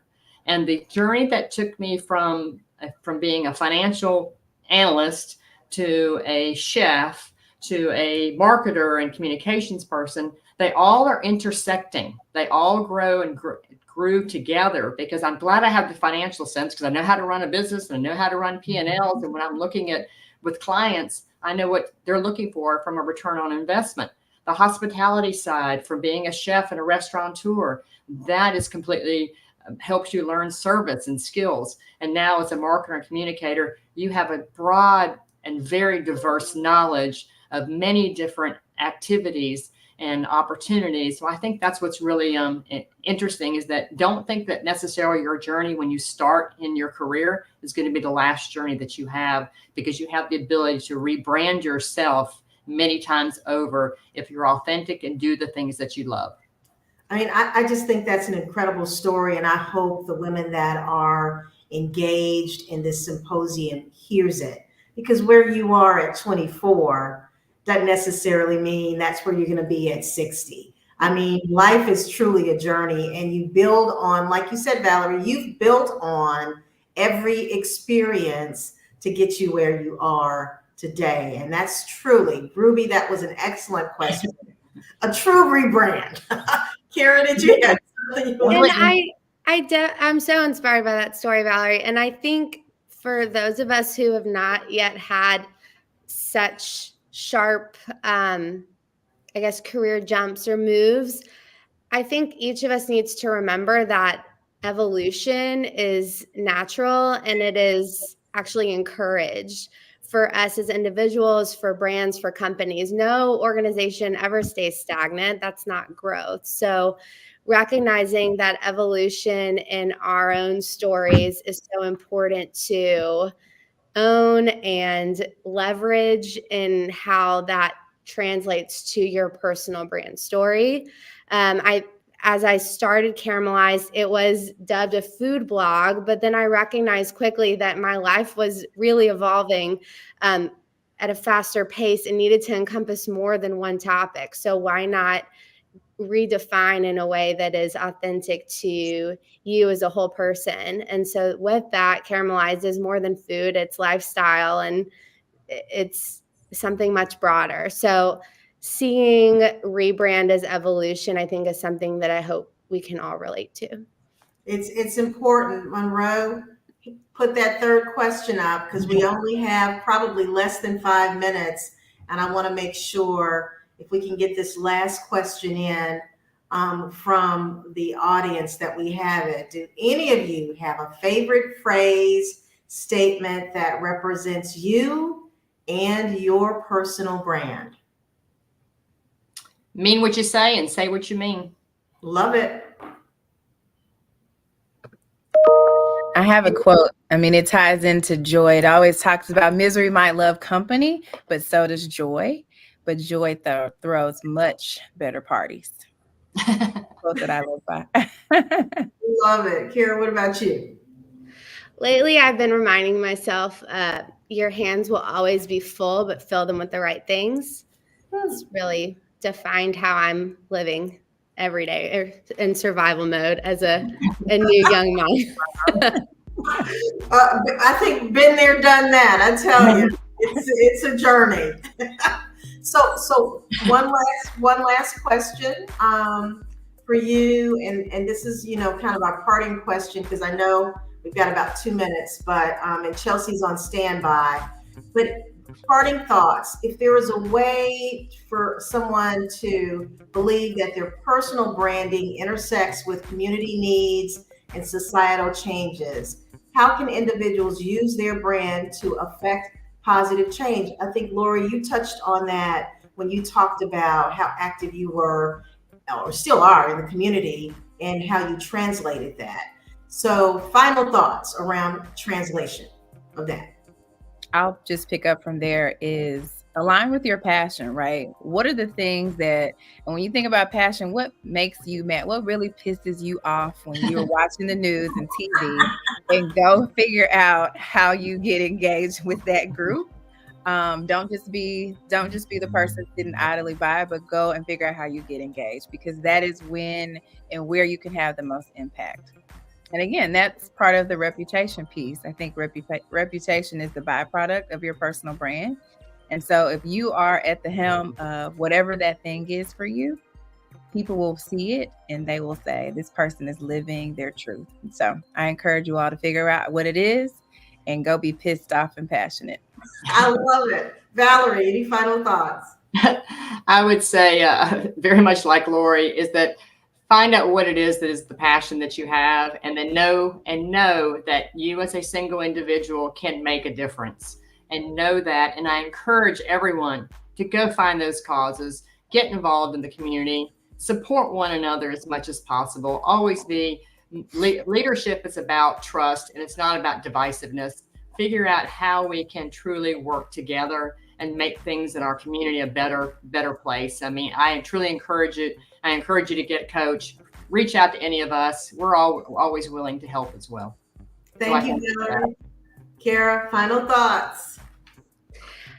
I know that I am an influencer with a big I because of the social media world, but I like to remind everyone that we are each an influencer, whether it's a big I or little I, because we each have the power to use our personal brand and voice to influence and inspire the conversation, no matter how big our network is, even if it's just our family. So just recognizing, as Valerie just said, that like we each have the power to affect change. It doesn't have to be on such a large stage, but it still matters and can influence an outcome. Ladies, this was an amazing panel. I'm so honored that I was asked to moderate it. You all are amazing. I want to ask everybody, virtually to give everybody an applause for this amazing panel. Chelsea, back to you. Thank you. That was an excellent session. I know that so much was taken away just looking at the comment section. So it says, so I'm supposed to ask the audience how they're feeling. It's not hard to tell because you could just see in those comments, but continue to let us know in that chat box. We are so truly grateful for this community of women today. It was very inspirational and definitely fuels your soul like nothing else can. Hearing from other women like that, a lot of the things that stood out are hearing different people's mantras and different things like that. And, one thing that was said towards the end was, just because, what you're doing at 24 doesn't determine what you're doing. And I jokingly put in the chat at 24, I was working at a gym because now at 36, here I am at my third news station with 5 degrees and, working, still doing the weather. And I could tell you, I never expected to do that, but that's how life, that's how life just kind of comes at you, and you can rebrand. It's never too late to do that. And get pissed off and be passionate about whatever it is that you're passionate about and continue to move forward. And it is never too late to do that. So this was amazing. And to my knowledge, we'll be able to watch back this presentation. So if you want to go back and listen to some of this, you'll be able to, I think. So again, in the private chat, tell me if I am wrong. So, but again, that was fabulous. So thank you, ladies, for that. Excellent grouping of women for there. So thank you again for sharing. Now it is time for more free 99 giveaways, because again, we love that. And it is another Hilton Hollis scarf. So this will be again another one of our beautiful Women's Foundation signature scarves. It's a different one. Oh, y'all, I didn't see these ahead of time, so I get to be excited along with you. So another beautiful design. That means, I guess, if we go to the website, then you may get to see different designs. So, okay, the first person to answer this question correctly will win. Oh, and if you listened, I believe if you were paying attention to my introduction, you will know the answer to this question. Ooh, what year was the Women's Foundation for Greater Memphis founded? So I know some amazing women. The question's at the bottom. In this group know the answer. I won't give it away, but they have an answer. Oh, it says they have an anniversary coming up. Now it just says what year. So I guess it's not asking for the full date, but we'll give you extra snaps. I don't know that it'll make you the winner if you know the full, just the year. I got clarification.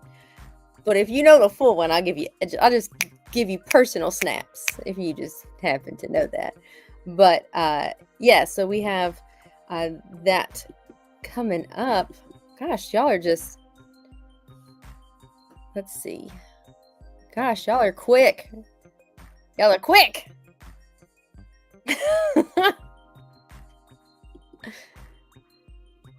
Well, wait a minute. Okay, the Salvation Army, you're quick. You're quick, and you put it in twice because you wanted to make sure. But yeah, you're the winner. You get this beautiful scarf, and I'm not a botanist, but those pansies? I don't know. They're flowers, and they're beautiful. So congratulations on your new scarf. So there you go. And if you like it and you would like your own scarf, then you can go to our website. Again, I believe it's wfmg.org. And you can get your own. Well, a member of the Oh, hey, it's Amy Spiropoulos. Look at you, Amy. You get your own little scarf. There you go. Okay. Well, a member of the foundation will follow up with you to make sure that you get your scarf, your free 99 scarf. There you go. She's here with the foundation or the Salvation of Army. Hey. All right. So moving right along, we have our final session. Empowerment through action is next. And our panelists are going to lead our conversation on leadership, service, and community improvement. This is going to explore actionable strategies that you can take to leave a meaningful impact. Now, be it through your time, talent, or financial contributions, there is always something that you can do to help your community. So I'm really excited to hear about their journey and leadership in the community. Our final moderator, Lauren Taylor, is the Senior Vice President of Programs and Learning at the Hyde Family Foundation. She oversees the foundation's engaged leadership and civic pride, high-quality education, thriving arts and culture, and vibrant spaces and communities impact areas, as well as the grants management and learning evaluation team. The Hyde Family Foundation strives to create a thriving, unified Memphis for all by working across sectors to enable the cornerstones of place-based success, access and opportunity, connectivity and vibrance, and aligned and visionary leadership. Now, she developed the Livable Communities program area, which focused on Memphis-based initiatives, furthering a stronger urban core where people live, work, and play, connecting people via a network of green assets, streetscapes, and transit opportunities, and creating thriving neighborhoods through leaderships and engagement. She also established the Greening Memphis grant-making strategy, which led to the approval of more than $40 million in grants supporting a quality, interconnected green space, park, greenway, trail, and bike lane system in Memphis. So we're all in for a real treat for our final session. So I hope that you all enjoy. Great. Thanks, Chelsea. Can you hear me? Everybody hear me okay? I can Great. hear you. Awesome. Well, hi, everyone. I'm so glad you're all here today. Thank you for joining the Women's Foundation's 2024 Leadership Symposium. I'm Lauren Taylor, as Chelsea said, and I serve as the Senior Vice President for Programs and Learning at the Hyde Family Foundation, where we are fully committed to the betterment of Memphis, and do that through our grant making and the work of an amazing team.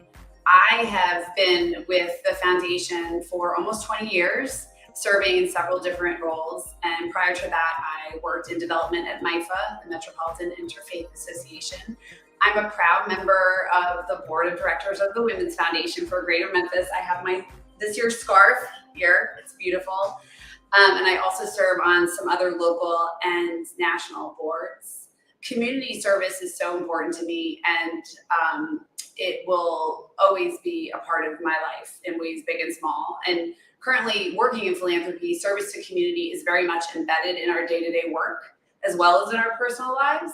So it's ever present. So I really look forward to talking with these wonderful leaders working in other fields to understand how community service and leadership show up in their lives, like whether it's their work or their other priorities, and how that's evolved over time. Before we get started, just some light housekeeping. First, I apologize, my voice is a little scratchy due to seasonal allergies. With the format of today's session, like the others, it'll be a panel discussion with the last few minutes reserved for Q&A. Only our panelists and I will be on camera, but we want this to be as interactive as possible. So as you can see, please use the chat to comment, ask your questions, and we'll try to get to those questions that come up throughout our discussion. So now a little bit about our brilliant panelists. We have Lori J. Evans. She is a native of Jackson, Mississippi.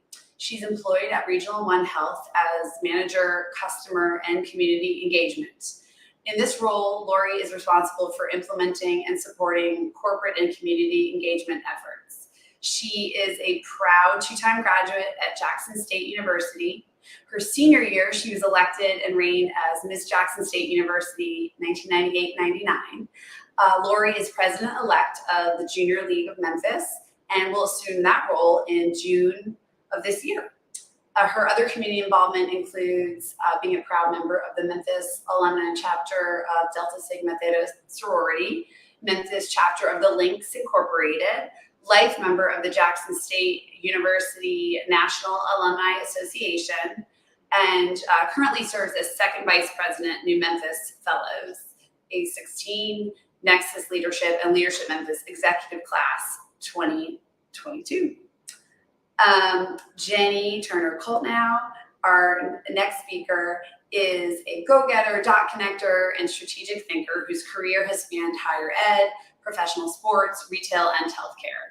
Since December 2020, she has served as the executive director of the Campbell Clinic Foundation.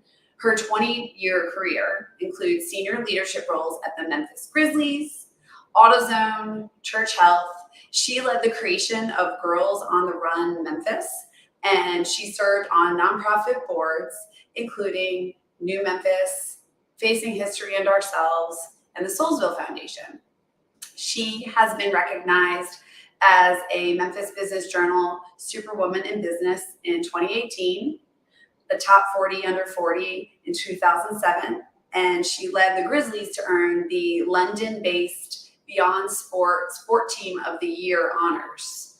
I remember that, how excited you were when they received that designation. Wisconsin native, she earned her bachelor's and master's degrees from Vanderbilt University, and just last year, she earned her MBA from the University of Tennessee, Knoxville, Haslam College of Business. She is married to PJ Coltnow. She's the mother of 2 active teenage boys, and she loves to run. Last but not least, Jessica Mosley is a native Memphian who's passionate about empowering diverse communities and promoting inclusive development. As Director of Community Development at the Greater Memphis Chamber, she works to strengthen local neighborhood initiatives and support efforts to build a more inclusive economy. Jessica's leadership was recognized in 2022 when she was named one of the Association of Chamber of Commerce Executives Top 40 Under 40 Emerging Leaders Shaping the Chamber Industry. Outside of work, Jessica remains an active volunteer. She serves on boards such as the City of Memphis Multicultural Advisory Board and Louisiana State University's Young Alumni Advisory Board. Jessica finds balance through yoga, which she enjoys both practicing and teaching. She also renews on walks around Overton Park, I do that too, with her husband Jonathan and their furry companions Eli and Sunny. Jessica is dedicated to helping improve the quality of life for all Memphians through her diverse professional and personal commitments. Hello, ladies. I know Jenny is working to address technology, so we will get that corrected soon. I'm just really looking forward to talking to you about community impact and leadership. So I'm going to just dive right into our questions. And I am going to start with one. Let me pause actually for a second. Jenny, can you hear me? Can you hear me? Okay. I just want to make sure we can hear you. That's good. Okay. Apologize. I will get this worked out momentarily. All right. We'll be chatting, and you can get back to us once you're fully logged in. So we can kick this off. Lori or Jessica, whoever would like to respond first. How did you get started as a community leader? Maybe I'll turn it to Lori. Well, good morning. So thank you for that question. I think for me, it all started in my childhood. My parents are both educators, and they were very selfless in their service to the community, and we did all things community related, right? And so my house was like the community house because everybody know they could come to our house to get a meal, get clothes washed. I have an older brother, so we were like only children because he's 8 years older than I am. But to have parents that were really poured into other people in the community, there were opportunities where we would do things where we would be the only, Black children. And my mom and my dad wanted to make sure that we were very, had exposure to different things. And so throughout my life, my mom, I would always see her giving back and doing different things. And it was very selfless of her because unless she told you or the other person told you, you would never know she did it, right? And then, so for me, I think that kind of embedded who I am and made me the woman that I am today. So for me, I just started to think about what was it that I was passionate about. And I think Lori Spicer Robertson said in the previous session, like, what really pisses you off at night? What really gets you going? What gets under your skin? And for me, it was also just seeing women and children who were in marginalized communities and wanted to be able to help, because I knew that I came from a family that were helpers and they were doers. And so that's kind of how I got my start. And so when I found out just over my life what my passion was and what I wanted to do, and then it has changed over the years, I will say that honestly, as I've gotten older. But I started to just take an inventory of those things that I was already involved in, or organizations that I was a member of, to see if those organizations and those initiatives actually aligned with my passion and aligned with, just who I was as a person. And I found some opportunities to engage through my sorority, where we had 2 mentoring programs. One was Delta Academy for the elementary and junior high school girls. And then we later established a program, Delta Gems, which was for high schools. And I had opportunity to really just pour into those young women. And some of them were coming from single parent homes, some, growing up with grandparents and just different situations. And I thought that for me, it was an opportunity to just pour into them, sometimes just to listen. And because of my involvement, my camera went out. I don't know if you can hear me, but because of my involvement with those programs and some of the other organizations I was a member of as well, it fueled me to go and get certified as an etiquette trainer. And I wanted to go back and start doing etiquette sessions for these young women. And so it was really powerful for me, because some of them had never been to a restaurant. And so we would do just different things in the community to foster and give them that exposure. So for me, that's how I got started. That's so great. And it's so wonderful to have that demonstrated to you by your family, where it's just so ingrained in how you think and operate. It's so helpful to have that basis. That's great. Jessica, I'll turn it to you. How did you get started as a community leader? Yeah, so first, greetings everyone. Happy Friday. Glad it's here. Yeah, so for me to work in the community, you really have to be a true team player. And so I date my leadership back to when I was a grade school girl, and remembering whenever we worked on group projects, I was always the classmate who took home the group project to synthesize the comments and the notes and fine tune the final project.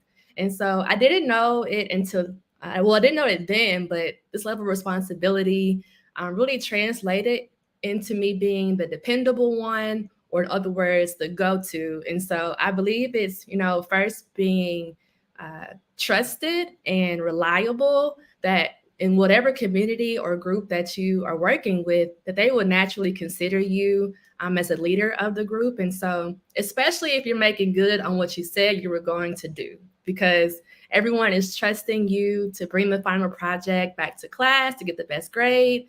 And so if you drop the ball, everyone's impacted. So same thing in the community. A lot of people are depending on you to execute a shared vision. And so as community leaders, it's our job to activate the goal and work through hurdles that may come. And so just knowing and having that trusted source of companionship with those that you're serving, that's really what fuels me and continues to grow me as a community leader here in Memphis. That's great. And that is so true. Just when you have that track record of saying you're going to do something and then actually doing it, it's everything. Jenny is here. Hooray. So I will give you the chance to tell us how you started as a community leader. Well, I really, first and foremost, apologies for the delayed arrival on the screen. No, I really draw back to an ever-present passion for being involved in the community, being engaged, and really finding ways to coalesce different people from different backgrounds around a shared mission or a shared goal. But really, I had a pivotal experience my first season with the Memphis Grizzlies back in 2002. there was a project that was sort of dismissed by my director, dismissed by my manager.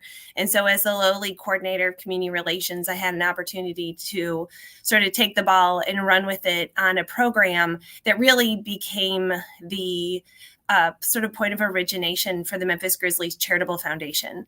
And in that experience, unknowingly had an opportunity to very early in my career work with Gil Rose, who many of you know, who at the time was consulting with the Memphis Grizzlies. We were in our first season. I got to work with the local ownership, but it was really how can we change the face of philanthropy in professional sports?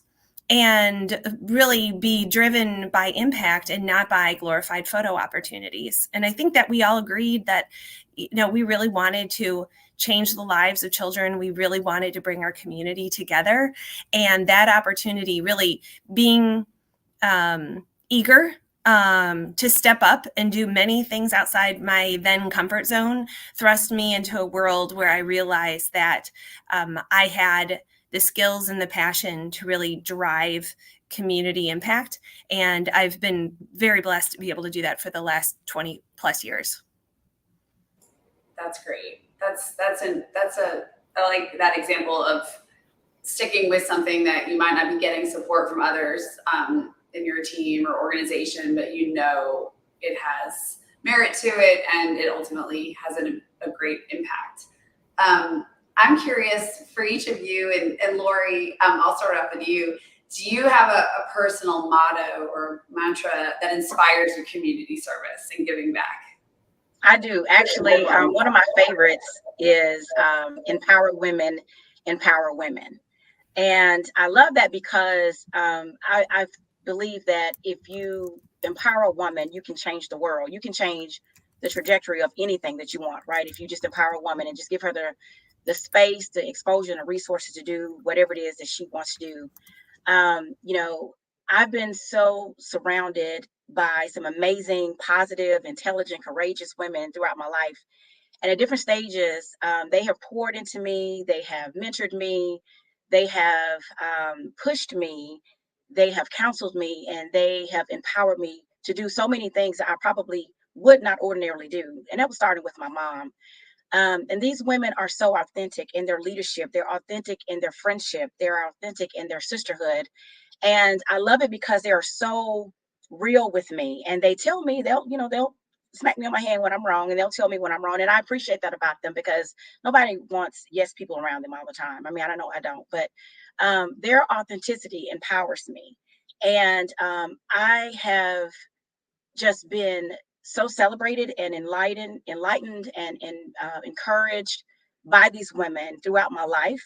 When I relocated to Memphis in 2014, I had an opportunity to meet some very heavy hitters here in the city of Memphis. And one, and she'll remain nameless, but we have a running joke about how we met.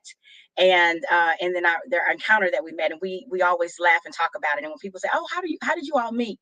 And she'll turn around and she'll say, "I'll let Lori tell the story." But it was really encouraging, and it was funny at the time. But it was the way she was just so confident, and she carried herself in such a manner. I was just like, she is so empowering, but she's inspiring to me as well. And I said to myself, "Oh, make her my friend," and I did. And we have been friends since 2014. And when I tell you, she has empowered me, she has pushed me to do things outside of my comfort zone, as someone said earlier.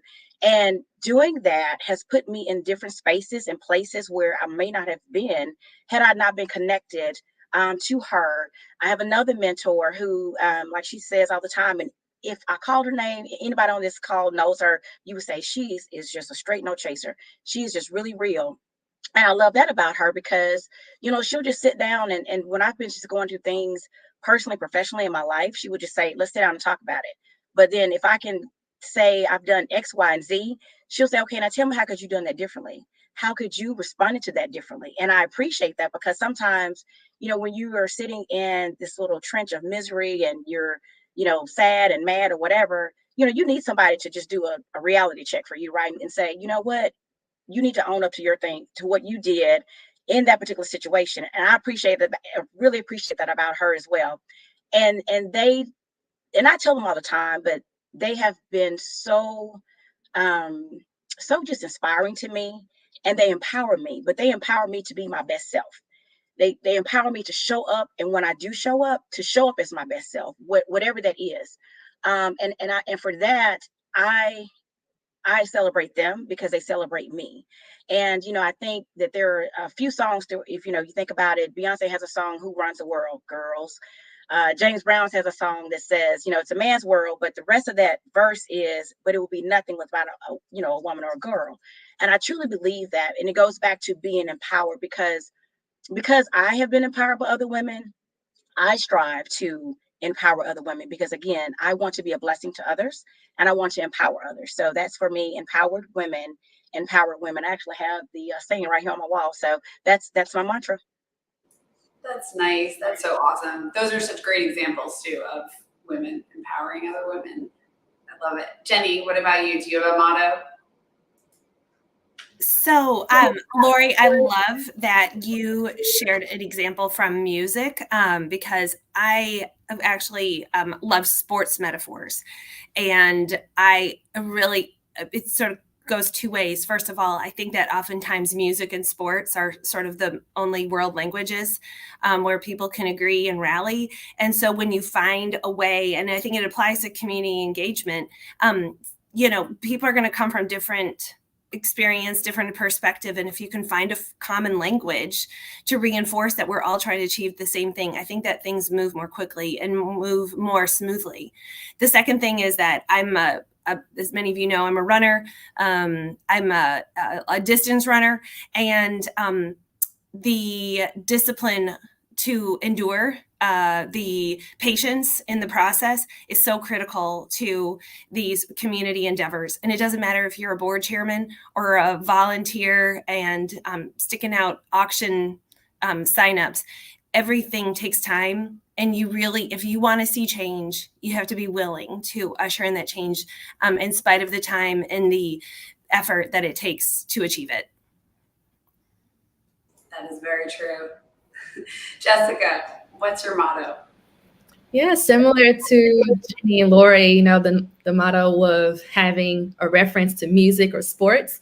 Mine is "Start where you are, use what you have, and do what you can" by Arthur Ashe, who was a former runner. And so this really connected with me after I had graduated from LSU. I was searching for jobs in every city but Memphis, like most Memphians.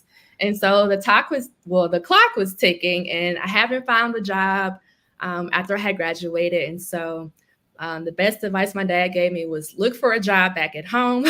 And of course I did, and I was able to come back home right after college. And so this quote really gave me the foundation of my growth in the community, given it reminded me to move intentionally with everything that I do and to make the most of it. I saw moving back home as an opportunity to bring the energy and the excitement that I saw in cities like New York and Chicago and LA, and to really create that same energy or that same vibe back in Memphis. And so with using what I have here and doing the best that I can with what we have. And so I started doing that. And I quickly realized that we had a lot in Memphis. And so this was in 2015. And so really during a period where Memphis was beginning to get our swag back and really strengthen the local pride that we had. And so I've been, starting where I am here in Memphis and been using what I've had and been doing the best I can with what I got. So. Mm-hmm. That's great. I want to stick with you, and Jessica, and ask, can you share a recent example of giving back to the community, whether it's work or personal life or otherwise? Yeah, so last month I had the opportunity to speak in front of kids and parents at in the Hickory Hill community at this Heal the Hood Evolution Pop Culture Summit to talk about my career and the work that I do. And so for me, I believe that whenever God places me in front of people to share my story, that is 100% giving back to the community. As a young girl, I always looked up to mature women who were leaders in their space, and I would listen to their stories and aspire to make an impact like them someday. And I still do today. And so I'm immensely grateful for the community of phenomenal women that the Women's Foundation has cultivated, which many of my mentors. And so I think we sometimes underestimate the power of personal storytelling as a way of giving back, because we think we need to be doing something like stuffing backpacks or box lunches for the unhoused. But for me, I believe that that storytelling is just as impactful, because you never know who's listening and watching you and inspiring to lead or make an impact like you. So I'm always excited when I get the opportunity to speak in front of different community groups and share my story and share my journey, in hopes that whoever's listening is able to see themselves in me. That's so great, because you hear so much emphasis is on, I've lately things I've been reading, it's about storytelling in families, but it's also so important in community, in through your work. That's a great point. Jenny, what about you? Do you have a recent example of giving back? I do. So I would not be surprised if many people listening today are learning for the first time that there is a Campbell Clinic Foundation. But there is. In fact, we've been around for 76 years. And I won't use this platform to describe that, but really ultimately we exist to advance surgeon education, orthopedic research, and community outreach. To make a long story short, there is a real commitment and an interest in developing the next generation of healthcare professionals. And if we're not involved, I don't know where our community and where our healthcare is going to be in another 10 to 20 years. So we put together a first time sort of STEM outreach, hands-on bioskills workshop, where we were literally at a place last fall where we almost had to turn away physicians, medical students, and residents because so many people wanted to volunteer, and we only had 80 students enrolled in the program. And so and then for weeks following this day-long workshop, I had physician assistants, nurses, medical students, orthopedic surgeons, all coming back saying, can we do this? Can we do that next time? And really wanting to engage. So all to say, not only did that experience reinforce that there is a huge desire in our community to give back, but I think that people want to share their expertise. It might be their story, it might be their experience, it might be this is how I overcame obstacles. But if you can connect that passion and that experience with those opportunities, I think you're not only going to have a more successful outcome in that project, but you're going to sustain engagement. Yeah, there are so many people out there who want to help, and it's figuring out that they're exactly what they bring to the table, helping them see that and making those connections. It's everything. Lori, what about you? An example of giving back? Yeah, so in my day job at Regional One Health, which I really love the community engagement aspect of it, we are planning our first ever Mommy and Me Baby Expo next Saturday, April the 20th, here on campus at our outpatient center. And this idea was birthed just kind of during the pandemic when, services were still needed, but, so many people were in isolation. And there are a lot of people in our community that are do not have access to healthcare.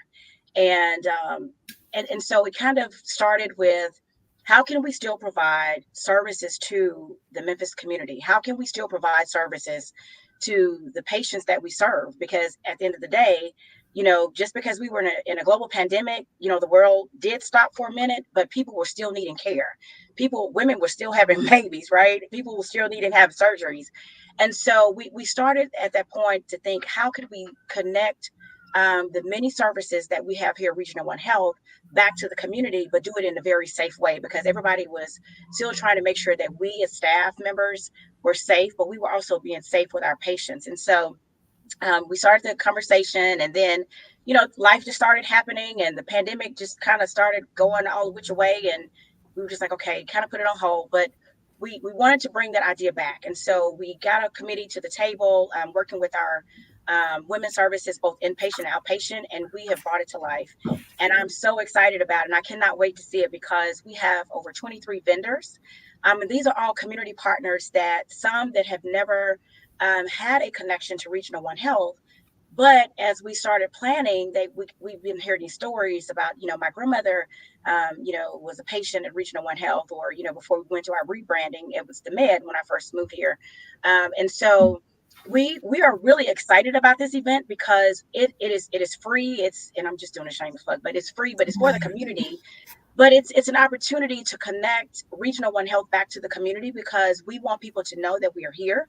We want people to know the services that we provide, but we also want to make sure that the patients that we serve, the community that we serve, they have access to resources, but they have access to quality health care. And this is just one of the many ways that we're doing it here. So again, I am so excited about this, and I'm excited about working on this planning committee. So it's our Mommy and Me Baby Expo this next Saturday, April the 20th, at Regional One Health, our outpatient clinic, from 10 to 1. That's awesome. You can do your plug. I'm so grateful for the healthcare provided both by your organization and Campbell Clinic. So we're glad to hear about it. Jenny, I'll turn to you. How can people leverage their personal and professional networks to become a community leader? Yeah, I was really happy to see this question presented. So I think the reality is whether we're straight out of college, mid-career, or veterans in our field, we're never going to have the answers. We're never going to know how to do everything. And I think as women that are oftentimes thrust into leadership roles, particularly with smaller organizations, we just kind of learn to do it all. But we need instead to pause for a moment to say, who knows how to do this? Who's the expert in this area? And use your network to bring in that expertise and perspective. I went to business school last year. I haven't been in school for 25 years. And I did that because I knew there was so much I didn't know. I knew there were blind spots in my experience, and I didn't know how best to really address those. And I mean, certainly the business program was a great experience, but I think it also reminded me just how many tools, how many experts are out there. And if we reach out to them, like I was describing earlier, people really do like to share their expertise. They like to know that they know something and they can share what they know. And I would encourage everyone, don't try to figure it out. Don't keep the lights on all night searching through the Google. Find somebody who knows how to do that, and they can be your partner and your ally. That's really great advice. You made me think of I served on a nonprofit board where the organization was being formed, and there were all of these questions and challenges, and people who were interested in working on it. And the chair of the effort at the time, I've never seen someone so effectively volunteer people that he knew had the skills to tackle, whether it's finance or conservation or human resources. Yes. People to all of a sudden everyone was like, how did I agree to this? But it's so like, that's how you drive this work forward. It really 100%. The divide and conquer makes everyone's not only work, but their well-being much better. Yeah, absolutely. Jessica, what about you? How do you leverage your networks? Yeah, so for me, the perspectives from each network are uniquely powerful and important to my journey as a leader. My personal network is my foundation. It's my why. As a legacy Memphian, my roots run deep in the city. And so I know that I was called for such a time as this to help continue to the activation and the empowerment of really growing our neighborhood communities that have been, intentionally neglected for decades. And so I'm blessed that God has connected me with the right people professionally at the right time that share the same goal that I have and are pouring into me to continue to help uplift our communities and support me along the way. We all know Memphis is a word of mouth town. And so it's by design that as you grow as a community leader, that your personal and your professional networks begin to mesh, that really just become your trusted community. Absolutely. Jessica, I'm going to stick with you. When you think about community service and giving back, how do you define leadership in that context? And I guess what qualities are essential for effective community leadership? So as a young leader, I believe that any leader, not just community leaders, that you first have to learn how to be a great follower. And by that, I mean, you have to learn the discipline of being told what to do and being okay with doing all the work that nobody likes to do or wants to do. I believe that it's through those type of experiences that you get the energy and the emotional intelligence to really teach or train the next generation of leaders that may be leading in the same space that you are someday. And so, and then this type of leadership, you have to know how to put others' needs before your own. And so you have to really understand what impact you make and how how you can utilize your skill set to really help translate what the goals are. And I believe an essential key to do that is listening. You know, they say God gave us 2 ears and 1 mouth for a reason. So as leaders, I believe we must listen more than we speak, and not just listen to respond, but listen to understand. I think that, you know, as a servant leader and being able to listen more than you speak, that's really I would say, the hidden nugget, the hidden gem to being successful in community leadership. Listening is so important. Yes. And so, and I that's why I'm appreciating our time together, and as well as the other panels, just really being able to deeply listen to all your great ideas and thoughts. Lori or Jenny, anything you want to add around the essential qualities of a community leader? Yeah, just kind of piggybacking on what Jessica said, I think just a servant leader is very important, but also learning the art of delegation, right? Because I think, and I think it was mentioned in the first session, which was so true about women. We wear many capes. Well, we have capes. And a lot of times we feel that, you know, we pull off one cape, there's another cape, but sometimes your capes just become disconnected and, you know, they fall off. But you just have to try to figure out how to keep going. But I think just being a servant leader, learning to delegate so that you're taking care of yourself, but also delegating helps others to learn their strengths and to see themselves as a leader. But it also goes back to, like, my mantra is like empowering them to lead. And so, as she also said too, leading is not just leading from the front, but it's also leading from the back. It's leading from the side. It's leading from whatever angle that you need to help your team empower themselves to learn about themselves, learn about what it is the final goal is, what you want them to do. And I think in doing so, you're strengthening their leadership skills, but you're also strengthening yours. And you're learning things about yourself. You're learning things about your team. And it's just a shared responsibility as a leader to also be a follower. And I think in doing so, you will empower others to lead and to carry the baton. That's such an important point. I think we see that comes up so much, especially in the nonprofit sector. You know, I think there can be this tendency to do it all or try to do it all. And it's not really a strength when you can be empowering others on your team or even volunteers to build their own skills to contribute to the mission. So it really is such a skill to be able to effectively delegate. It's fantastic. Jenny, I wanted to ask you about if you could share a personal experience around witnessing the transformative power of community engagement and leadership in affecting change. Sure. Well, I think that many of us, once we've worked in the community for a while, have a lot of people asking us, you know, I want to get involved or I want to do something, but they're not really sure where to start. And oftentimes they're led because they have a friend that encouraged them to join this board or volunteer here or there. But I think it's really important for us individually, but also for the people that we guide to think about what gives them energy. People use the word passion, but I really think it's like almost a visceral response to certain opportunities or certain ways of being engaged. And when you begin to realize, hey, I really like X, then you can just sort of throw your energy into that activity and not get distracted by all the other possibilities that might be thrown at you. When I was at AutoZone, I was the director of community relations and communications. And so I was in a role where I was connecting with lots of different nonprofits, and I'd have these executives say, hey, I need to be on a board. well, I mean, I can't put, this person, say, on an arts organization board if they've actually have zero interest in the visual or performing arts, right?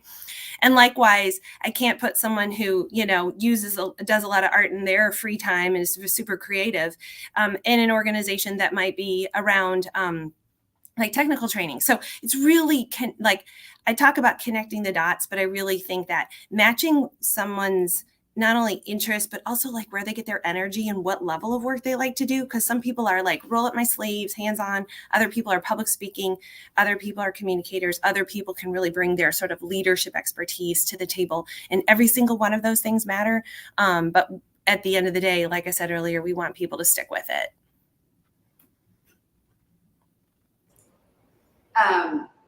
This is kind of a good segue. Jenny, you actually touched on it a little bit. It's I'd love to give people some guidance on what are the actionable steps that they can take to identify opportunities for community impact or, initiating meaningful projects or initiatives. I know that all of you will have advice on this. But Jenny, do you have anything you want to mention related to that? I really think it's just a matter of I think it's important to try things, but like I said earlier, find what matters to you. I think that in my observation, being in the sort of philanthropic and community engagement world for 25 years, the thing that hurts my heart the most is when somebody starts something or sort of raises expectations and then they bail. And whether that is a funder or whether that's an individual volunteer or board leader, it's really a matter of like, stay with it. You don't have to go to the buffet necessarily. Like, stick with the menu item that you love because you know that it matters. And every time you go, it's going to be meaningful and it's going to provide that satisfaction.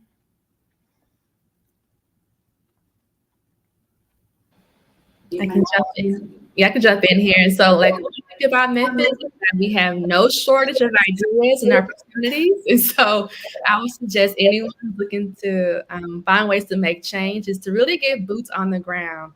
As my late mentor, Mother King, would say, and really commit to what project that you're working on or initiative that means something to you. So like Jenny said, we've all heard a lot about, great projects that start and stop. And so if you find one that resonates with you, my only act, like Jenny has already asked, is to stick with it and see it through. And even if, things happen, life happens, but be mindful enough to put in place some sort of succession plan or bring someone up underneath you to carry the torch, but so that the project doesn't disappear when, you leave the work, especially if it's impacting a lot of people.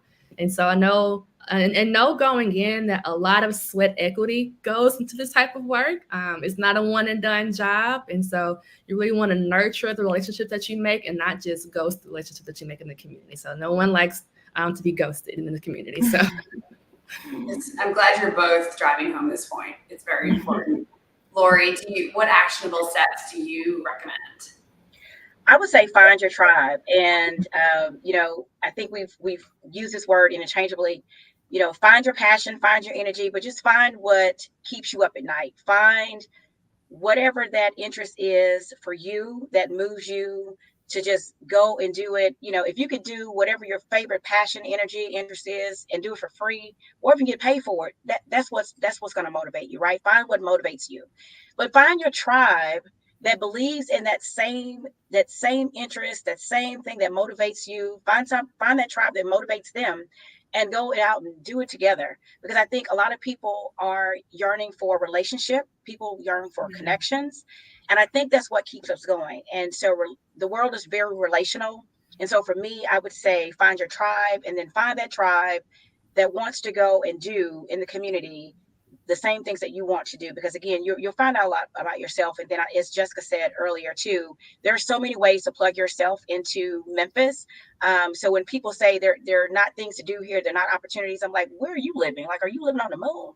Because again, there are so many ways to get plugged in here in Memphis. And whether your interest is animals or people or flowers or whatever, I don't know, but there are at least 10 things for one of your interests that you can find to plug in. So just find whatever that is, but then find your tribe, because your tribe will empower you to go out and do your mission. It's so true. It's so what's probably obviously having the impact you want to have to improve people's life circumstances is the point of this community-based work. But the relationships you build through that, I think that's right up there with it. It's so important and fulfilling. And I will just add here, people should know you don't have to immediately go as far as committing to a board, serve on a board. You can dip your toe in. I mean, Community Foundation has the Live, Give, Mid-South website where people can search by different area interests to see what nonprofits are working on different issues. Volunteer Odyssey, for example, is a place where lots of different nonprofits post their opportunities. So you can kind of try out different organizations, and you can search by different criteria. New Memphis has a program where if you're someone who has skills like, you're a CPA or you are skilled in strategic planning, you can volunteer with a nonprofit and do just like a short-term little project. And then of course the Women's Foundation is an amazing entry point if you want to be more engaged in community service. Donating and volunteering with the Women's Foundation, it's going to expose you to many different organizations that are serving women and children. So you may decide, you can see these organizations on the ground that you may pick some that you want to plug in more with at a more personal level. So intermediaries like the Women's Foundation are really helpful there. And I know we're getting into the last few minutes, so I'm going to hop us to one, or I think that's a really important question, because women, we're so busy. As we've been talking on all these panels, people are juggling so many responsibilities, personal and private. So how can we as individuals overcome common barriers, time constraints, lack of resources to actively participate in community service? I think for all of us, community services, there's some elements of it baked into our work, but I would like to hear from you just how you think, how people can get around the challenges of being dedicated to community service. Jenny, I know you had some thoughts on this. And I think what Lori, I wanted to be like, heck yeah, Lori, all in on your last response, because I think that what you described about the relationships is so often not discussed, but so important. We all stick with things where we just like the people who show up when we do, right? The other thing I would also say is we all need to manage our expectations, and these experiences in the organizations and the causes are imperfect. And we are going to have frustrating experiences. People don't call us back. People aren't very grateful. Things are kind of disorganized. It's the way of the world. Is not unique to community work. It's not unique to nonprofit. It is ubiquitous. So I would say, if anything, evaluate that, but also have courage to change it. Because these things do not get better just because the clock has ticked by. It really requires, and going back to other things we've said today about, do what moves you, find your passion, but it's also like, have the courage to step up and confront it, because oftentimes people are observing the same thing but haven't spoken up. And then also, to the extent you can, take the steps to fix it. And I think that everyone will benefit in the end. Speaking out about the things that aren't working is important. Jessica, do you have any tips around overcoming those barriers related to service? Yeah, so like everyone said, start small, start where you are and do what you can. It's impossible for us to pour from an empty vessel. As slipper women we like to be, we can't be everywhere for everybody all the time, and that's okay, and be okay with that. And so you can also even, donate. Like, no donation is too small. So trust that $1 or $5 that you can give is going to make an impact. And even maybe even completing a survey or giving feedback at your church. So just whatever decision that you make to get involved, just know that seed's being planted. And the more that you water it through your actions, the stronger your roots and the brighter it blooms. So bloom where you planted. Love it. So good, Jessica. And I will just, Lori, I will let you wrap us up Any suggestions for folks as they try to move more proactively into this work? Yeah, I think one of the other things that I love to live by is, the 6 B's, like be present, be prepared, be willing, be objective, be flexible, and be responsive. And then just find whatever it is that motivates you, that encourages you, that empowers you to be your best self and just show up, but show up well. And part of that is taking care of yourself. There was a well-being session, I think the first session today, and they really stressed that, take care of yourself. Because again, as Jessica just said, you're pouring from an empty cup. You can't fill someone else's cup up, right? So just, take care of yourself, but also just be well and remember the 6 B's and just show up and be present. That's great. I really appreciate this time with you. I'd like to ask you each like 20 more questions. We can continue this next year. But thank you for the time today and your wonderful, talented women, incredible community leaders. And I appreciate you taking the time to talk. And thanks to all of you listening for participating in these conversations and for supporting the Women's Foundation for Greater Memphis. So have a great weekend. Thank you. Absolutely. Thank you. And they are so right. There are so many things that you can get involved in this city. Literally, this for me came about because I just happened to be covering something that the Women's Foundation was involved in, and it started in a conversation. So just being open and talking about your interests and having that conversation, you never know where it may lead. So be open about wanting to be active in your community, and that can start that ball rolling, and you can get involved in many different ways. So on behalf of the Women's Foundation of Greater Memphis, thank you again so much for joining us for today's Leadership Symposium. It has been an absolutely wonderful morning, sharing, learning, and engaging with everyone. I know that I've taken away a whole lot from this, and based off of the chat this morning, it seems like many of you have as well. So again, don't forget that April is Women's Foundation Month, and we encourage you to go to our website, wfgm.org, to get your tickets to the luncheon that will be coming up. You can also, of course, get those beautiful scarves if you are not one of our 2 lucky winners. So you can check those out. Thank you also. We got them on the screen right there. So you can, again, go to that website. I believe there also is a QR code making it easy for you. So you can get those. But again, thank you so much for allowing me to be your MC today. I hope that you tune into Fox 13 Memphis, where they throw my schedule all over the place right now. But typically speaking, you can at least catch me weekend mornings where I do the weather and co-anchor. Otherwise, you never know where you'll find me. So you just hope that you also can connect with me throughout the community.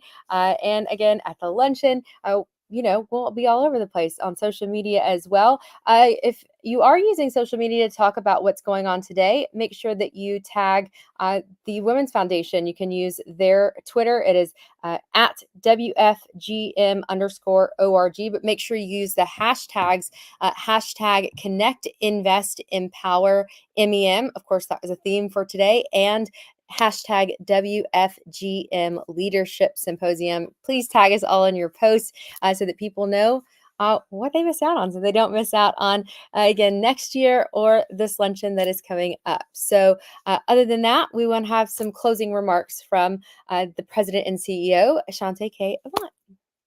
Good afternoon. My name is Shante Avant, president and CEO of the Women's Foundation for Greater Memphis. I want to express my deepest appreciation for your presence and your engagement at our event today. Your commitment to advancing women's leadership and empowerment is truly inspiring, and it gives us the energy and determination to continue our work at the Women's Foundation for Greater Memphis.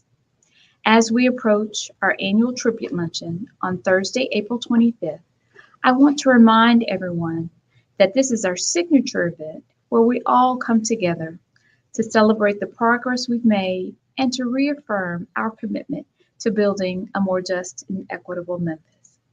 We are so very excited to welcome our keynote speaker, Princess Sarah Culberson, to Memphis. But we cannot do this work alone. as we work to align people, secure resources, and coordinate community-based services to help serve 8,000 people annually. We rely on the generosity and support of our community, our partners, our donors to continue this very important mission. That's why I'm asking you to consider making a donation to the Women's Foundation for a Greater Memphis. We are so very grateful to the Hyde Family Foundation and an anonymous donor who have provided a challenge grant to match dollar for dollar every donation made through June 30th. Yes, you heard me correctly. It's a triple match. Your $25 donation becomes $75. Your $100 donation becomes $300. Your $1,000 donation becomes $3,000. Every dollar counts, and your support will go directly to our programs that connect you to our work and invest and empower the families we serve. Join us today in creating change through our community. Thank you for your continued support. It's not too late. We have a few tickets left, so I hope to see you at the annual tribute luncheon on April 25th at the Renaissance Convention Center.